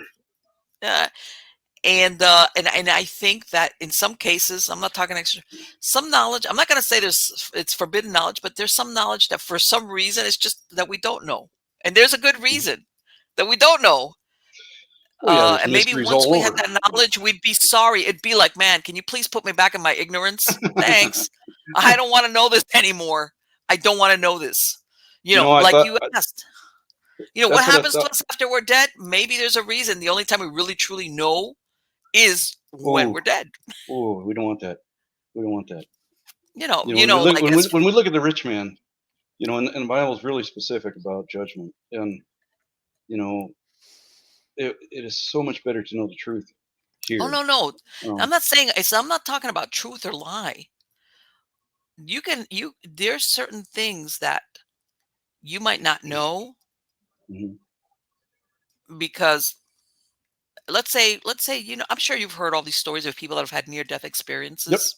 Yeah, They'll I come heard. back, Yeah. and they have, sometimes they're different, sometimes they're very similar, or they have this general type of pattern. Even though Hmm. you have outliers that they have some really totally, but but they're but eventually, though, you never really have, they, in other words, they can just relate to what happened to them at that moment, when maybe their heart stopped beating, whatever it is, whatever caused them to have that near death experience. Normally, you hear people not wanting to come back, all right, wanting to stay where they're at. That did Sometimes many of them do come back because they either have children or a loved one that they don't want to leave behind. All Hmm. right, which kind of, if you want to call it heaven, that idea of the heaven, because otherwise, why would you want to stay there if it was a horrible place? All right. But really, all these questions that we have, anybody that does paranormal investigations, there's a lot of unanswered questions. And I'm saying, I'm all, because I've done investigations. Sure. But there's some things that, especially like what I said, you can't reproduce it in the lab. You can't write a model and say, do this. And then when you do that, then you do this. And then this will happen. Nobody's Yeah. come up with that. Sometimes some things are better to remain a mystery until you're there, because that's just the way it is. It's not a lie. It's just a No. lack of knowledge that maybe once you Yep. are dead, that you're not alive, then I get it. Now it's, yeah, this is a good thing, because it would make living life difficult. It would impair you, maybe, to have this type of knowledge, because maybe, a lot, you have to think overall, as far as the way we're built. I mean, whatever your religious beliefs are, whether you think, okay, heaven, hell, this is what's going to happen after I die, judgment, the pearly, whatever it is that Yeah. that you think, or you've been taught to expect as what happens after your physical death, whatever that might be, it's something that that it happens when you get there. And I do believe though that some people it's like a self-fulfilling prophecy. Also, you get So what you expect. we've only covered half of this. Okay. So when we talked about the examples in the Bible, because and you said it about the angels. They're very Mm-hmm. specific. They come down, and in Right. every instance where the angels come down, their job is very specific. Yes. And they do it, and they go back. You know, they don't stick around. Right. They're But they're they're on a mission. It's like, sure, what's that? That from Mission Impossible, Mr. Phelps. This is your. Should you choose to accept it, kind of deal. Yeah, that's well, that's that's the idea that you get from as far as that you understand the angels, even though they've been portrayed differently, in the sure, media. But you always think yeah. of them as being on an assignment of some type. So we get back to our evidence, right? If we get back to our circumstantial evidence, you know, now we know that, and the Bible talks about in Revelation, John talks about that he saw the vision before the throne, and there were thousands of thousands, and tens of thousands. And, for John, this could have been like trying to express a number to an exponent. Um, Right. and so, but that would have been 2/3. So that's still a lot. Now we know that there's a lot of angels. So the angels they have they have shown demonstrated the power. So they have the ability. They have demonstrated. So from John and from other parts of the Bible, we know that they have the availability. Okay. They're present. That we know that there's spiritual interaction in our world. We know that happens. So Right. so, but where's the motive? Where's the motive for the paranormal? You tell me a holy angel wants to come down to my basement and start throwing boards and stuff like that, so to Well, but scare the thing me? is this: just because you don't understand the motive doesn't mean doesn't exist. Wait a minute now. There's Are those the only angels?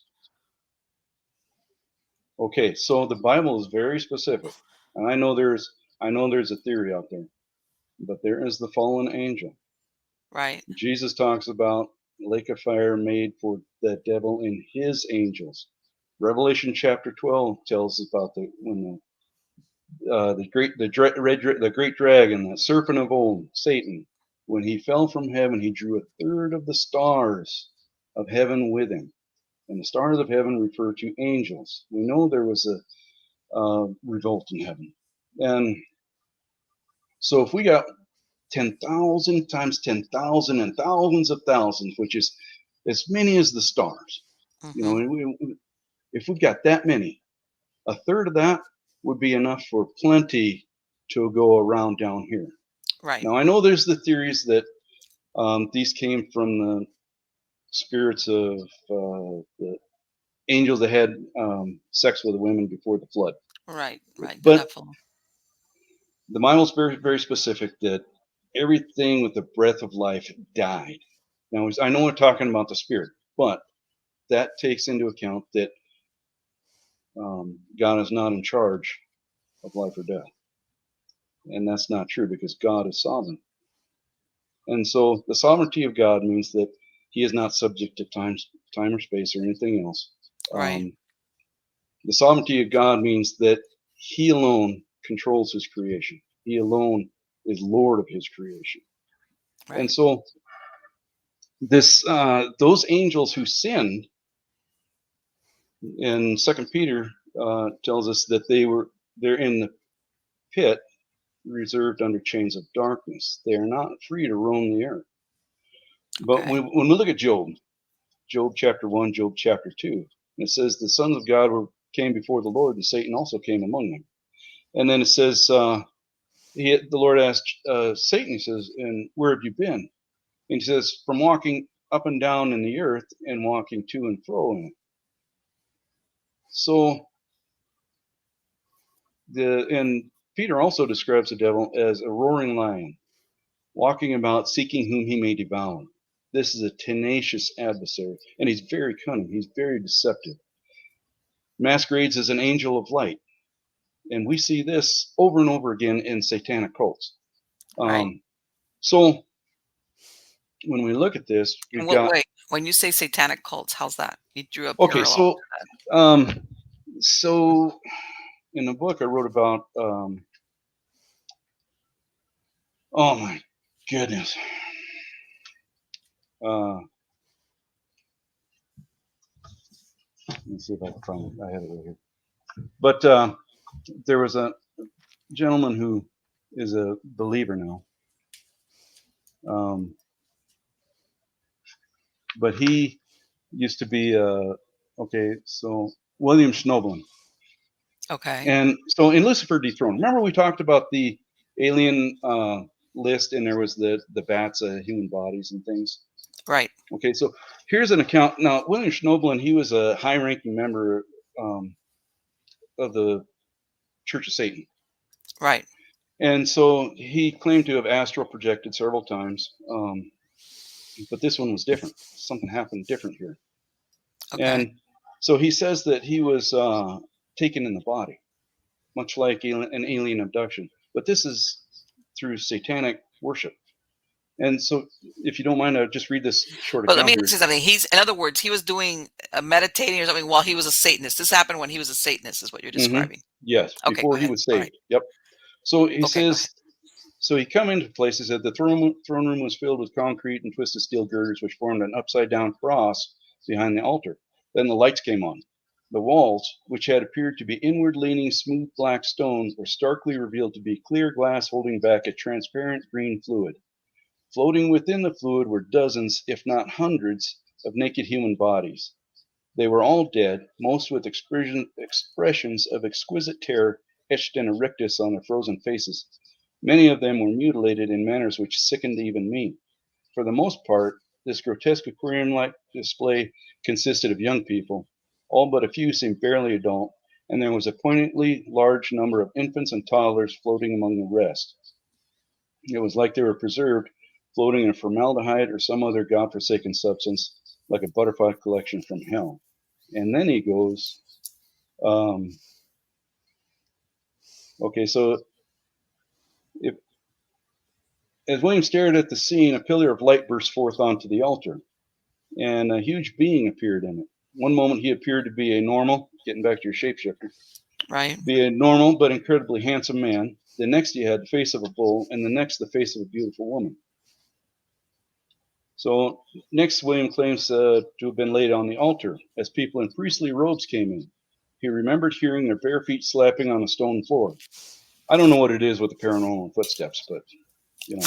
So anyway, so then his tour guide that was there at the time, he said, "You have tasted the illumination of our master, the light bearer, and have been found worthy to receive the light.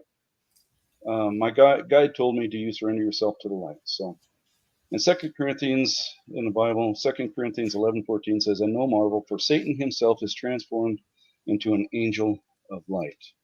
And so, when we look at this, we've got Satan and his angels. Now, those fallen angels did not lose their power. Right. God has limited them in what they can do, but they still possess the power that the holy angels have. They possess the power to do the big five. And so, what we see in the paranormal and the alien phenomena over and over and over again is the character. So now we have something with the ability, the availability, and we got something with the motive. Because Satan hates us. He, we are made in God's image, and the Bible's very specific that when Satan was created, you know, he was really he was the highest of angels, most beautiful of angels.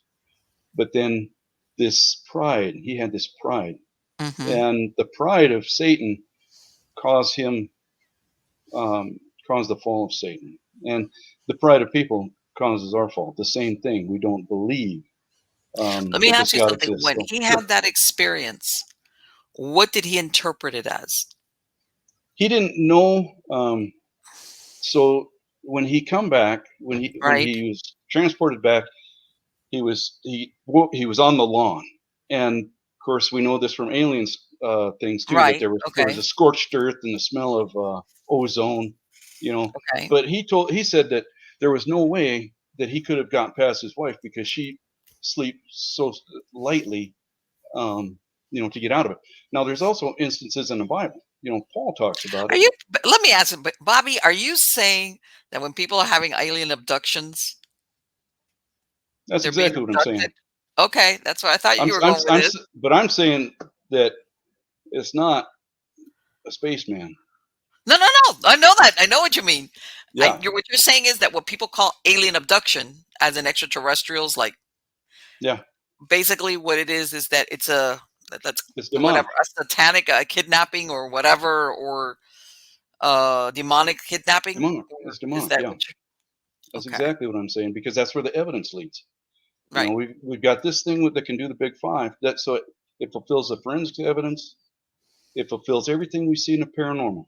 You know, and like I said, there's so much information in the But let book. me ask you something. Why would, let's say this guy, I could understand. He was a practicing Satanist. He like Hmm. asked for it. Like he put himself out there.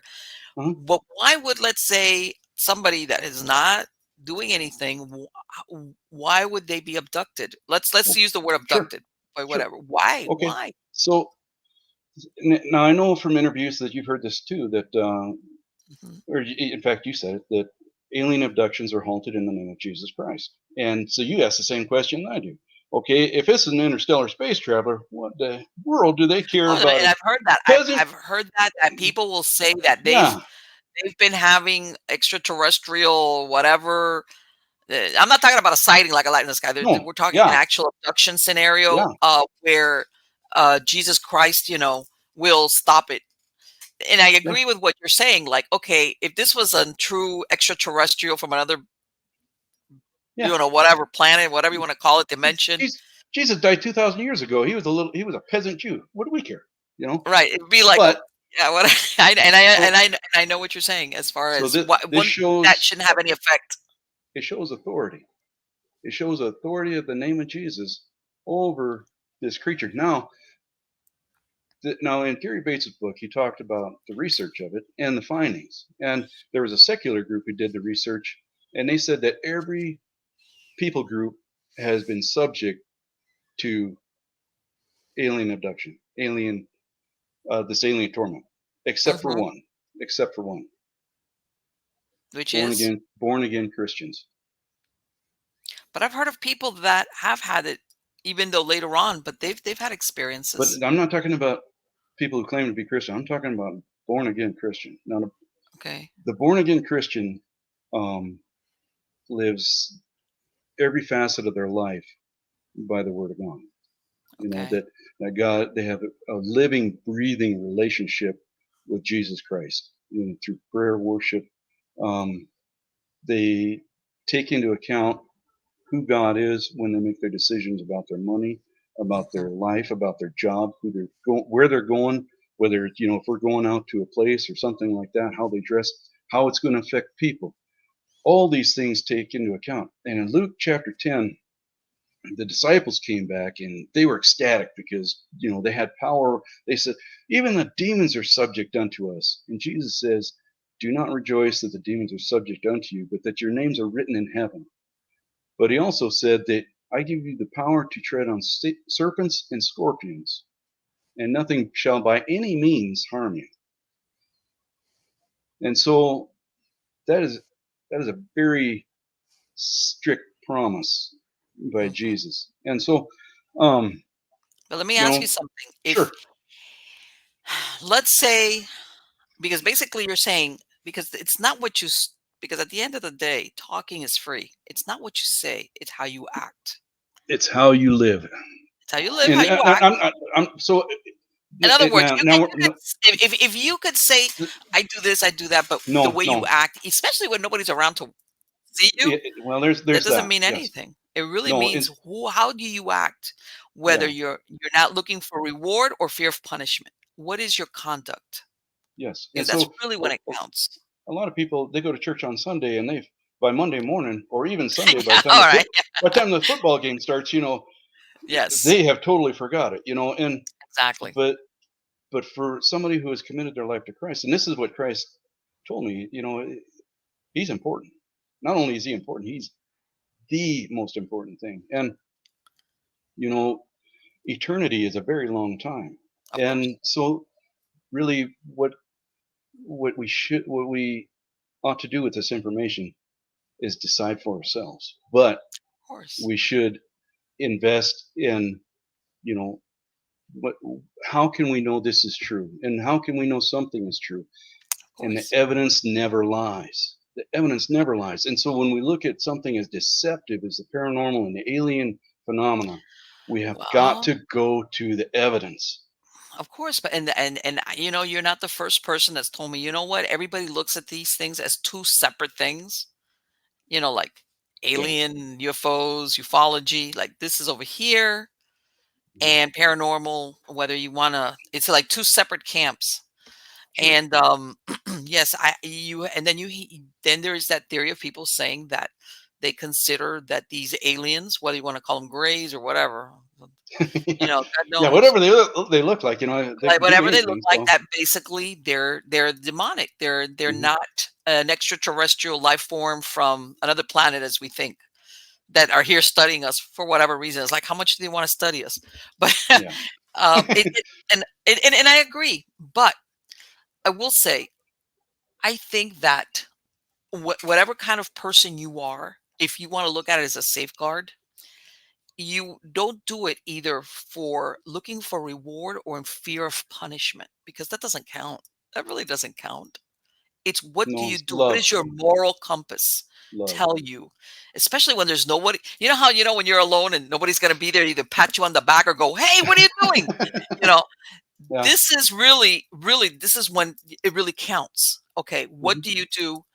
Do you do the right thing? Do Well, you and do if whatever? or Do you if say the right thing? Do you, to the best of your ability? You but if we're understand? just talking about morality, No, I'm not. When I there's say no moral compass, I mean as in what feels right to you as far as right and wrong. I mean, let me tell you something. To me, you, and I'm sure you went through it. Even as children, when you do something wrong, you know when you did something wrong. oh yeah, I It's still like, you do. know it. You Just might, because and it makes you feel uncomfortable because you're like, "Oh boy, I did that. That was wrong." And then there's different types of wrong. You understand what I'm saying? Sometimes it's a mhm, minor stuff, and then of course, there's huge things like when people commit murder and heinous. That's there's a whole sure. range. But But unless you're a psychopath, what is right and what is wrong. mhm, All right. but And when I we're guess talking there's a difference. Is you're not going to do that, not because you really think it's wrong, but because you're afraid of punishment. There's a difference. well, and when I'm talking about um, with the paranormal, with this authority, Mhm. that's the authority. So when you belong to Jesus, you Yes. know, you are His. His authority is on you when it comes to this. And so when we look at like exorcism, if you look at the Jewish exorcism, okay, Right. have you ever studied that at all? No, not really. I know that it exists, and I know Yeah. that, but I've never really seen. Well, there was so Jewish exorcism. It consisted of like up to 10, 12 guys, but they had to be pious men. And so they would go in and they would do a lot of screaming and they would slap the person, and yell at the demon or whatever. And they would say that, there'd be a drop of blood come out of the fingertip or the toenail, and they say, well, the demon come out there or whatever. But this was how they cast demons out. Now, when Jesus came along, he did it with a word, you know, be silent and come out of him. This was way different. Mhm. This was astronomically different. And so, the Pharisees, the religious leaders of that time, they accused Jesus. Well, he casts out demons by the prince of demons. And Jesus is like, okay, well, if I cast them out by the finger of God, by who then do your sons cast them out? Let And me ask so, you something, Bobby. I'm going to ask you a question. If you were the sure, devil, if you were Satan, and you wanted to corrupt the human soul, cause as much suffering, anguish, you name it, everything that's antithetical you to betcha. human beings, because when human beings they flourish, would you really possess somebody to twirl Nope, their head around, or would you possess them and nope, really get a lot of mileage out of by no. making them do heinous acts sometimes, pretending to be Now, normal? certain cultures that creates fear where they worship their deity, their false god. Yeah, but what But I'm saying but is, in do you think that when people, I'm gonna give you an example, some of these serial sure, killers, or people that kill people, like, sure, that you think the anguish, because it's besides the taking of that human life, the ripple effect that it has to all those around it, whether it's the family, the even the people that investigated, everybody Yeah, is, yep. it's such a Dark negative thing. Yeah. effect that keeps giving Yep. way beyond the moment of that event. Do you think that something that is so, like you said, hates humans, where do you think he's going to get more mileage from that? From somebody that he can get to do stuff like that? Kill a child, kill another human being, No killed a lot of deception. human beings, or somebody that, like what they do in Hollywood, that they spit out pea soup or do all that weird stuff. That's window dressing. You know who you really get Yeah. mileage out of? The person Somebody that. that you can get to do that.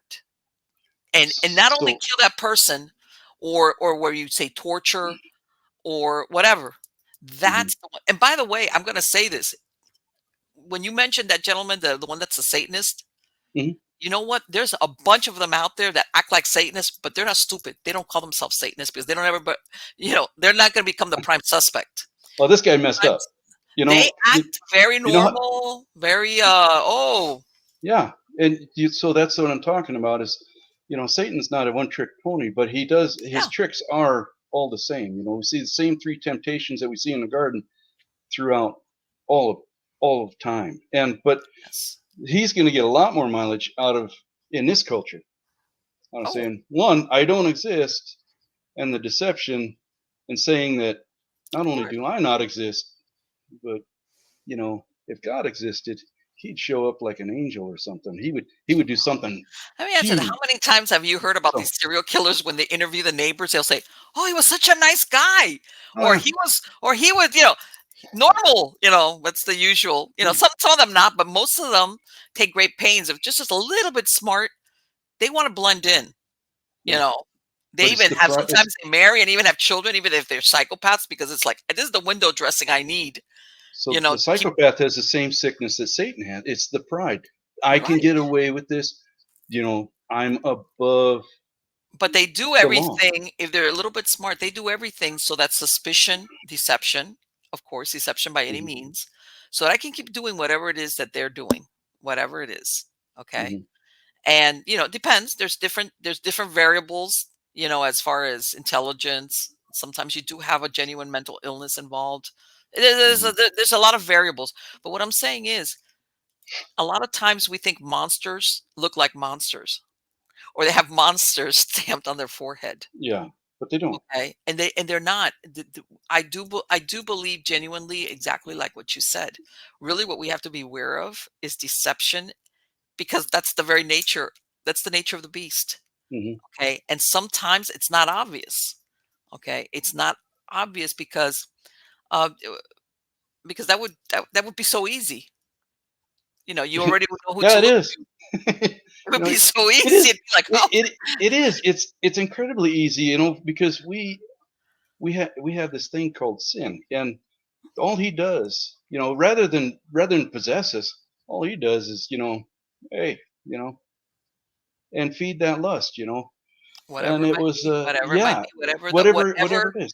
whatever the emotional mental makeup, the construct is of that person. And Yeah, God knows we would never know, or would we ever want to know, what would take place in their head sure, that feeds their soul for them to do this. Okay, sure. that's why So I'm saying now it. when we talk about this with the demon and the character, okay, Mhm. now we got to get to the question of, okay, so how do they look and act like this person that I knew, or this person that died there, or something like that? How how is it that they can do that? You know, and just like the angels can look like men, and one of the things that I think we really don't take into account is that, okay, so we look at everything that we see, all the different kinds of animals and birds, and just there's so many. There's Right. 300,000 animals that we know about on the face of the earth, and in the ocean, I think it was like 285,000 or something like that. And they say that's less than a tenth of Yeah. what's in there. And so the incredible variety that we see in the stars and the trees and plants and everything else. So if God made that, and God Okay. made the angels, how Okay. many different types of angels did he make? That's a good And question. so, okay, and so Jesus talks about different kinds, and we hear about different kinds, cherubim, different descriptions of angels, different appearances, different powers.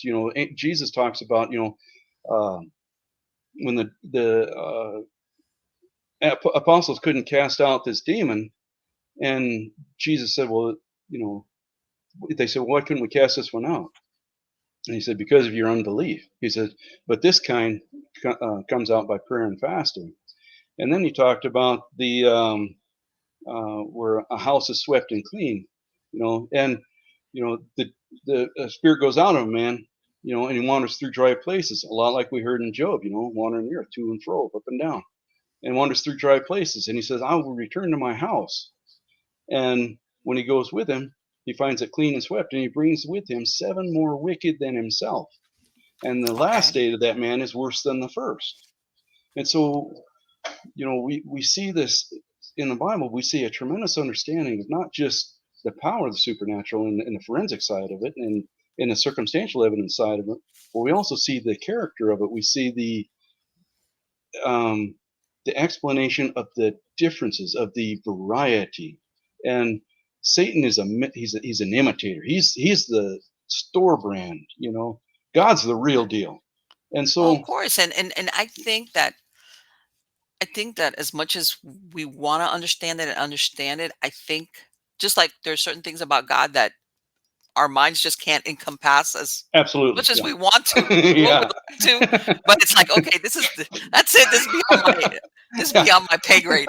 You know, it's there's certain things that we, in other words, we understand there. We do have limitations. Hello, whatever Yeah, you want to yeah, call it, yeah. our brains, our spirit, the combination. There's always going to be a limit as much as we want to say there's certain Understanding of things God, that we yeah. couldn't understand about creation, about God, about evil, about Hmm. goodness, about that we know it exists, and but we don't know the exact workings of why certain things happen. Hmm. Do you understand what I'm saying? Like, Sure. when they say bad things happen to good people, or or people that you say, well, that person didn't deserve that. In other words, the fair thing, like Yeah. we realize, well, I think that sometimes some things are going to be beyond explanation. Um, and I personally think that life is meant to be messy. You are meant to make mistakes and Yeah. overcome them. You're meant to do that. You can't Sure. if there was no obstacles, their life would be really boring. And I'm gonna end this because I'm already at the 2 hour mark. I'm gonna say, and I don't Okay. know if you ever saw this, Bobbie. This was an old Twilight Zone show. Okay. Might have. I And don't know. it was the episode was there's a robber, a thief, and he's being chased and he gets shot. They kind of like the police are after him, and the next thing he knows, he comes to, and he's in like this area, and it's really nice, and all these beautiful girls, and you he's a very well known actor comes up dressed in white, and he says, "Sir, whatever you want." And there's beautiful women, everything that he likes, the drinks, everything. And so he's thinking he's died and he's in heaven. So Hmm. he's all these beautiful women are always attending him. Nobody ever says no. He plays pool, never loses. There's no challenge. Yeah. So finally, he goes back up to the guy dressed in white, which you assume is either same, an angel or you know somebody there, and he goes, "Hey, this is I'm not happy here. There's no challenge. There's everything is I get whatever I want." He's thinking this thing about like heaven, Hmm. and then the guy starts grinning. He goes, "Who told you it was heaven?" Yeah. You know. My point Yeah. being that I think our nature is that we need to have our challenges to overcome them, to prove to ourselves, to have something that you face temptation, you say no. In other words, it's not supposed to be smooth sailing all the time. You're Nope. supposed to have these things that you're supposed to overcome. Sometimes you do, sometimes you don't. You make a mistake, you learn from them. Life is supposed to be messy. That is the whole purpose of it. And this is more basic than paranormal or anything like that. But the, some people, like I say, sometimes you make mistakes and they're inconsequential, and sometimes you make mistakes and they have horrible outcomes that Absolutely. God can affect you for years and years. It's like Mhm. What do people do as an individual basis, which then we can go round and round on the free will thing.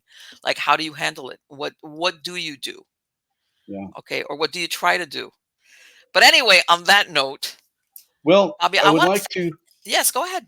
I would like to thank you for having me on your show. And if you wouldn't mind, I'd like to direct your listeners if they want to learn more. Yes, I was about to ask you. I'm going Oh, to put okay. a link to your website, Okay. but for the podcast listeners, what is your website? It's www.dwellerinthecellar.com. I know I saw that. I saw that. I was like, this, what a website. That's the dweller in the cellar. I saw that. I saw that. And your book is already. I saw it's available on Amazon, right? Yes, it is. And what's the title of it? It's for my It paranormal. is the Paranormal Hammer: Clear Answers in the Murky Realm. Boy, there's a lot of murky, murky There is a lot of questions. murk. There's a lot of murk. You got it. Again, Bobby. Are you going to be working on any other book, or is this just not And yet? I work for a living. I just wrote this. I don't know. So, You know what? we don't, Sometimes I it's don't a know. it's a work in progress. You become Yeah. inspired, and then if you put it together before you know it, you've got a book. I wrote for like 15 years and I threw them all away. And, you know, What? be, yeah, well, Why would you do that? because they didn't honor the Lord. If I wrote a book that says I love Jesus and I let these books out, what does that do to his name?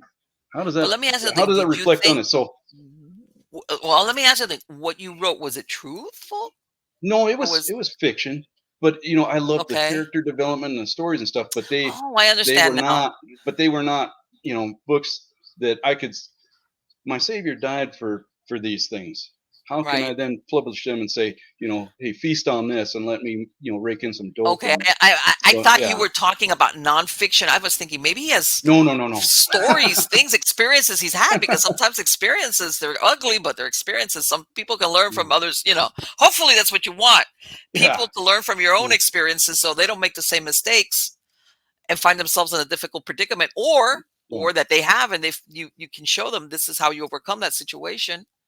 This is how it works. yeah, But again, Bobby, thank you so much. It has been wonderful, and I yeah. want to For me wish you too. the best. Take All care. right. You too. Bye bye. Bye bye. Bye. Wow. Yeah.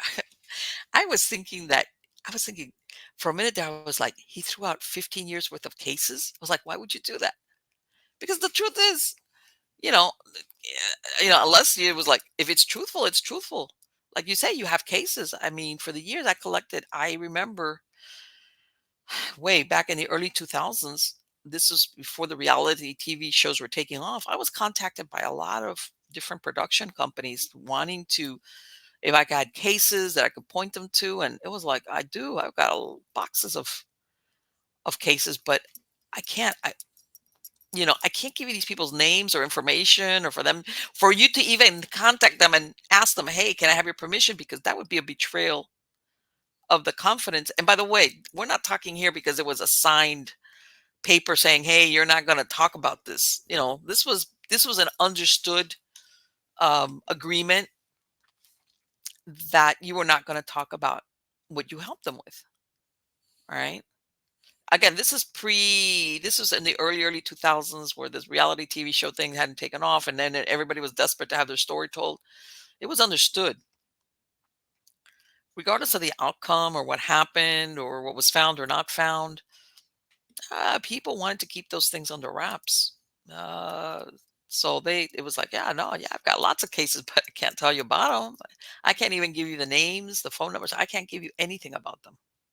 I can tell you about some of them like how they have that, and the names have been changed to protect the innocent.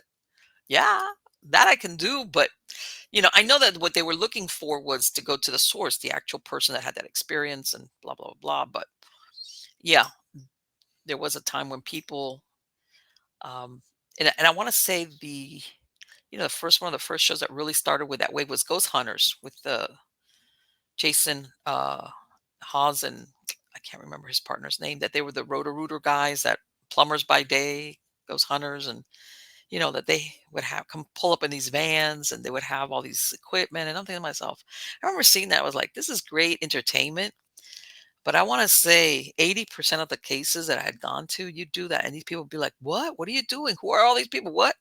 You could not go in there and do that. You just couldn't. Because these people sometimes were, no, either they were really scared or the last thing they wanted was anybody, their neighbors or anybody to know there's something weird going on, you know. Uh, and like I said, in some cases, you even had people that their attempts to contact the clergy. And by the way, and I'm not talking strictly Catholic, different denominations, was either poo-pooed or dismissed, and I had a couple of cases where they were kind of like it's your fault. Like, what did you do? And they would say, oh, they like, oh, are you practicing occult practices or what are you doing? And they'd be like, no, I'm not. And they're like, yeah, you can tell me, like this person, this religious was basically calling them a liar and saying, no, you've done something. You've been practicing occult practices or something that you've brought this on yourself. And I'm not saying that doesn't happen, by the way. I know it does happen. But there were some people that they had not done anything. They had not dealt into the occult. They weren't doing not even the Ouija. Not even, but they hadn't been doing anything like summoning spirits or and I'm not talking Ouija. I'm talking about for dark practices, occult practice. No, they were like in left field. They couldn't understand what was happening, why it was happening, whatever.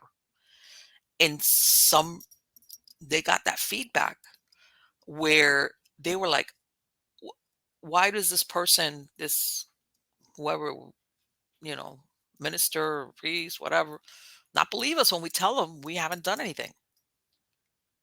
We didn't bring it on ourselves. We're asking for help. Hey, you're the guy in charge of spiritual stuff.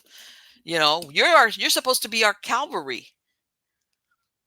And yeah, I did come across that quite a few times, or the most that they would get was like a blessing, and it'd be like, don't let's let's not overdo this. Like, don't get carried away. And you'd be surprised. I did a lot of cases where people were very intelligent. I take that back. Let's take the intelligent thing out of there. It could be anybody. But and I guess what I'm saying is they were very sincere. They were authentic. They were worried. They didn't understand why it was happening. And they were like, they just they had gone through the all the normal channels of trying to explain it, and they had come up against nothing. And I want to say that by that time, and the fear also feeds into the phenomena. All right, the fear feeds into the phenomena. And also one of the things that, and I'm glad he brought it up, that sometimes people or families, depending, or couples, depending, they kind of start to isolate. They start staying home. They don't go out. They worry. No laughter. And I tell everybody, one of the things I tell them is like, I want you to go outside. I want you to go to the park. I want you to open up the windows. I want you to open up the curtains. I want you to play happy music. I want you to laugh. I want you to look at comedies. No dark stuff. Give that a rest for a while. Put it on the back burners as far as entertainment. I want you to start watching stuff that makes you want to laugh. And they'd be like, huh? I go, yeah, do that. Okay. And it works. I'm not going to say it's a cure all, but it does something where the mind stops telescoping on that event or that anticipation of, did you hear that? That kind of deal. And that in and of itself basically takes back your, what's the word I'm looking your telekinetic power, your fear, whatever. For people that say, oh well, that doesn't, I'm sure, have you ever walked into a room where somebody just had an argument, like two people? And you can say, well, I read their body language, but sometimes there's a tenseness in the air that you pick up on, because that's something that we manifest outside of our bodies. Whatever it is, whatever the words, the meaning, the intention. And it's the same thing when you're in fear, when you're anticipating bad things, when maybe you're even short on sleep and you're worried. All of this, it's like it feeds into that to make it. So when you start pulling away, and you start, like I said, you start laughing. You um, the no isolation, uh, that kind of breaks it. That breaks that pattern, because it's and that's another thing. Um, Sometimes people feel like God or the universe is picking on them, like, why me? Like, why is this happening to me? And sometimes it's good when somebody like me, or when I would go, usually when I'm with another person, that I would say, you know what, I'm not going to tell you exactly, but I've dealt with other people that have had this experience, and they look at me like, yeah, oh my God, really? And what happened? Like, and you could tell that they had this mentality that they were like I mean, yes, I mean, you could see shows and whatever, hear stories, but when somebody actually tells you, there's other people who have had this experience, and it's like, oh my God. And what happened? I mean, they feel like that isolation, which, by the way, which is why group therapy works. When you listen to other people that have gone the same situation or very similar, that isolation starts to drift away. You stop feeling like, man, the universe is picking on me. Like, man, nobody loves me. And that right there, it's a process. It's a process. And the reason why I'm bringing this up is that a lot of times in these shows, whenever they've had a team go in there, um, to investigate something, and there's something that's intelligent and doing whatever, a lot of people think it's like, like clap of thunder and it's over. Sometimes it's a process, and it starts with what's up here for the people that are involved. Okay. And as a matter of fact, in my book, Supernatural Safety, a DIY guide to the paranormal, I state there, that's why I wrote the book, that the people they give away their power. They think that somebody, whether it's a priest or a paranormal investigator or whoever, is going to come in there and take care of the whole thing, because they're powerless. And that's so far from the truth, because in reality, the ones that have the most power is that parent, that homeowner, that person, whatever, is like, hey, I want my life. This is the thing.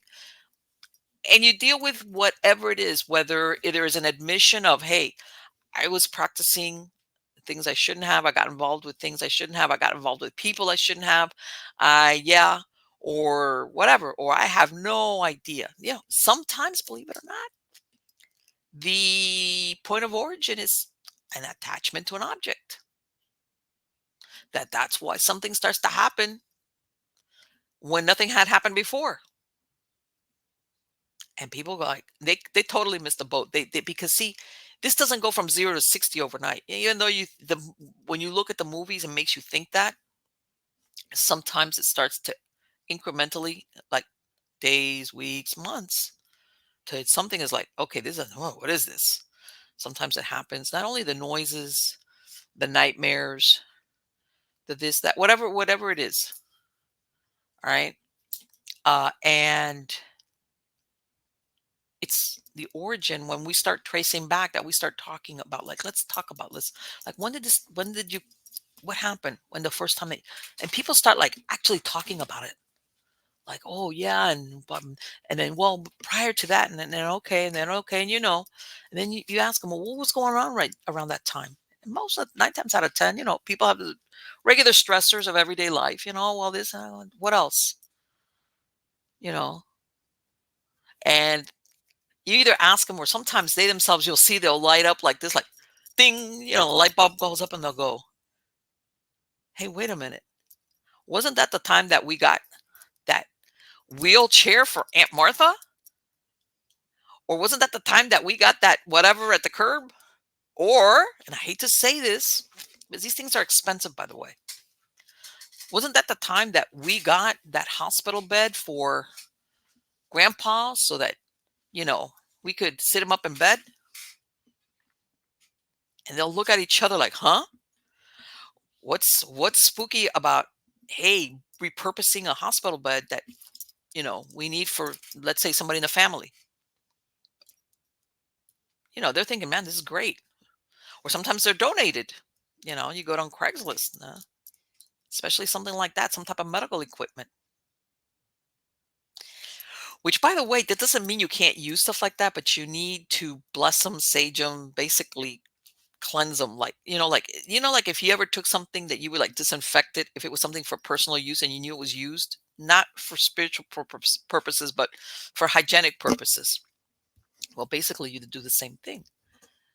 Sometimes if that hospital bed was, it could have, it could either be a spiritual attachment of the person that used it, that this was their place and they're still attached to that bed, and basically that spirit is still there. Okay. Especially if this was their end of their life, or there was suffering, or they were there. Or sometimes it's not even the actual spirit, it's the experience of what was experienced there: sickness, illness, uh, feelings of why me. But you know what? Not everybody makes their peace with dying, even if they're ill. A lot of people, even till the end, we all like to think that we all go off into the sunset. It's like, okay, it's okay, it's inevitable, but that doesn't mean everybody goes there like willingly. Other people question it, and especially if maybe this wasn't an older person, or this person thinks, well, I had more to live, I wanted to live more, and there's a resistance to death and they don't accept it. But there comes a point where it doesn't matter, what you want versus what your bodies can do. And sometimes that feeling, or what was experienced by the person using it, is still there. It's still there. And that's why sometimes you will have things that are experienced only in certain rooms. The rest of the house is great. Something like what he was saying. I went to that room and I had that one experience. Nothing had ever happened. I was sleeping upstairs with my sister and everything was copacetic. Next thing I know, I'm having a demonic type thing staring at me in the face. That's why I asked him, was it in the basement? The reason why I ask is, I'm not kidding. The most scariest stories that I've heard of people having sightings, that they could be in, I don't know, for some reason, basements or cellars, anything like that is like, that's like ground zero. Dark stuff, dark stuff comes out there. And again, that's why you have sometimes certain rooms. It's not the whole house. It's just that one room. That's the one. And then you ask yourself, well, what is it about the room? What happened in the room? Or is there something in that room that is the point of origin? And sometimes that's what I'm saying. Sometimes when you have people that are going through those experiences, they need, how can I say, like the role of a paranormal investigator should be somebody, even though you might know them, but let's say somebody that's not there to take sides one way or the other. Like, hey, I want feedback from somebody that's going to help me, like, look at it because right now my perception is emotionally tinged. I'm either scared or whatever. So I need somebody that's going to come in here and has no agenda, in the sense of, help me figure this out. Maybe you can see what I don't see. Or what do you know? Or what have you done before? And that's really what a true paranormal investigator should do. All right. Is basically help this person or persons sort it out to the point of something that they understand, whatever it is. Whatever it is. And again, I will say, this is not the norm, but there are times when you do encounter uh something there that you realize, this is not like, I'm going to, in other words, you need a religious person to come in here and bless this house. All right. And by the way, and that's another difficult, unless when the people contact you, they already, and even then you got to question it, or that you feel that somebody in the family is being obsessed, or not an out and out possession, but what's around is really trying to do a number, trying to take them over. That's a real difficult thing to broach with a family. Okay. By the way, this doesn't necessarily mean it has to be mnemonic. It could be a dead person. It could be a dead person. the ones that take them over. They want a body. They want a human body. Hey, I want to. I don't have any of my senses anymore. That what comes with a human body: taste, smell. They want that. Especially if I hate to say it, especially people that like addicts and stuff like that. They want that human body. They can't experience what they used to experience. So the next best thing is I need to slip into that person, and that's why sometimes you have uh, that. But anyway, that's like that's a whole nother show. But that sometimes is a difficult thing to broach with somebody when you say it. It's difficult, but at the same time, they'll be the first ones to say, "Yeah, I've noticed that this person has been acting unusual or something's that kind of deal." And again, there are some points where, as a regular paranormal group, you need to say, "Okay, I need to get you help in here that is not just like somebody's going to walk around with a Geiger counter or with an EMF. Well, nothing. This is that's not this type of investigation anymore. Okay, we need some. You need to bring in bigger guns, and even then, there's stuff that people can do. You know, like I said, not wanting to surrender to that, pulling back the fear, laughter, hope, um, things of that nature. But yeah, again, it's that's why I'm saying this thing with the paranormal investigations. It's very interesting, but I kid you not, any investigator who's ever done this for any length of time, all of them, all of them will tell you you got to have a boundary. And there are times when you must stop doing investigations for months, 3 months, 6 months, a year. You must stop it because if not, it bleeds over into your personal life. And that's when you hear these stories about investigators that have really difficult circumstances of attachments. All of a sudden, they start experiencing things in their homes, and it's like you've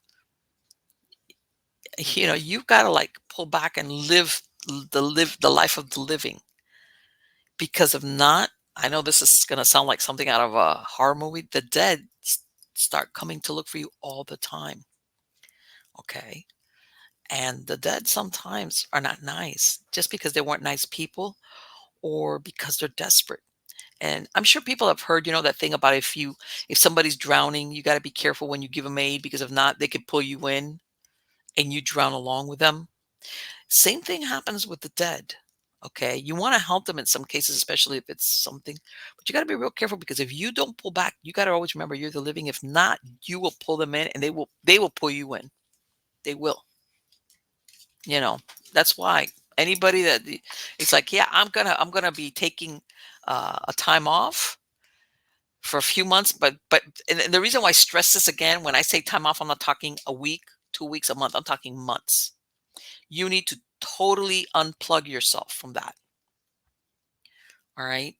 So all of a sudden, it's like you're immersed in life because if not, you will get pulled in. And I'm not going to go into details, but I've seen bad things happen because of that. People that just they get swallowed up by the research, by dealing with dead people, with dead souls.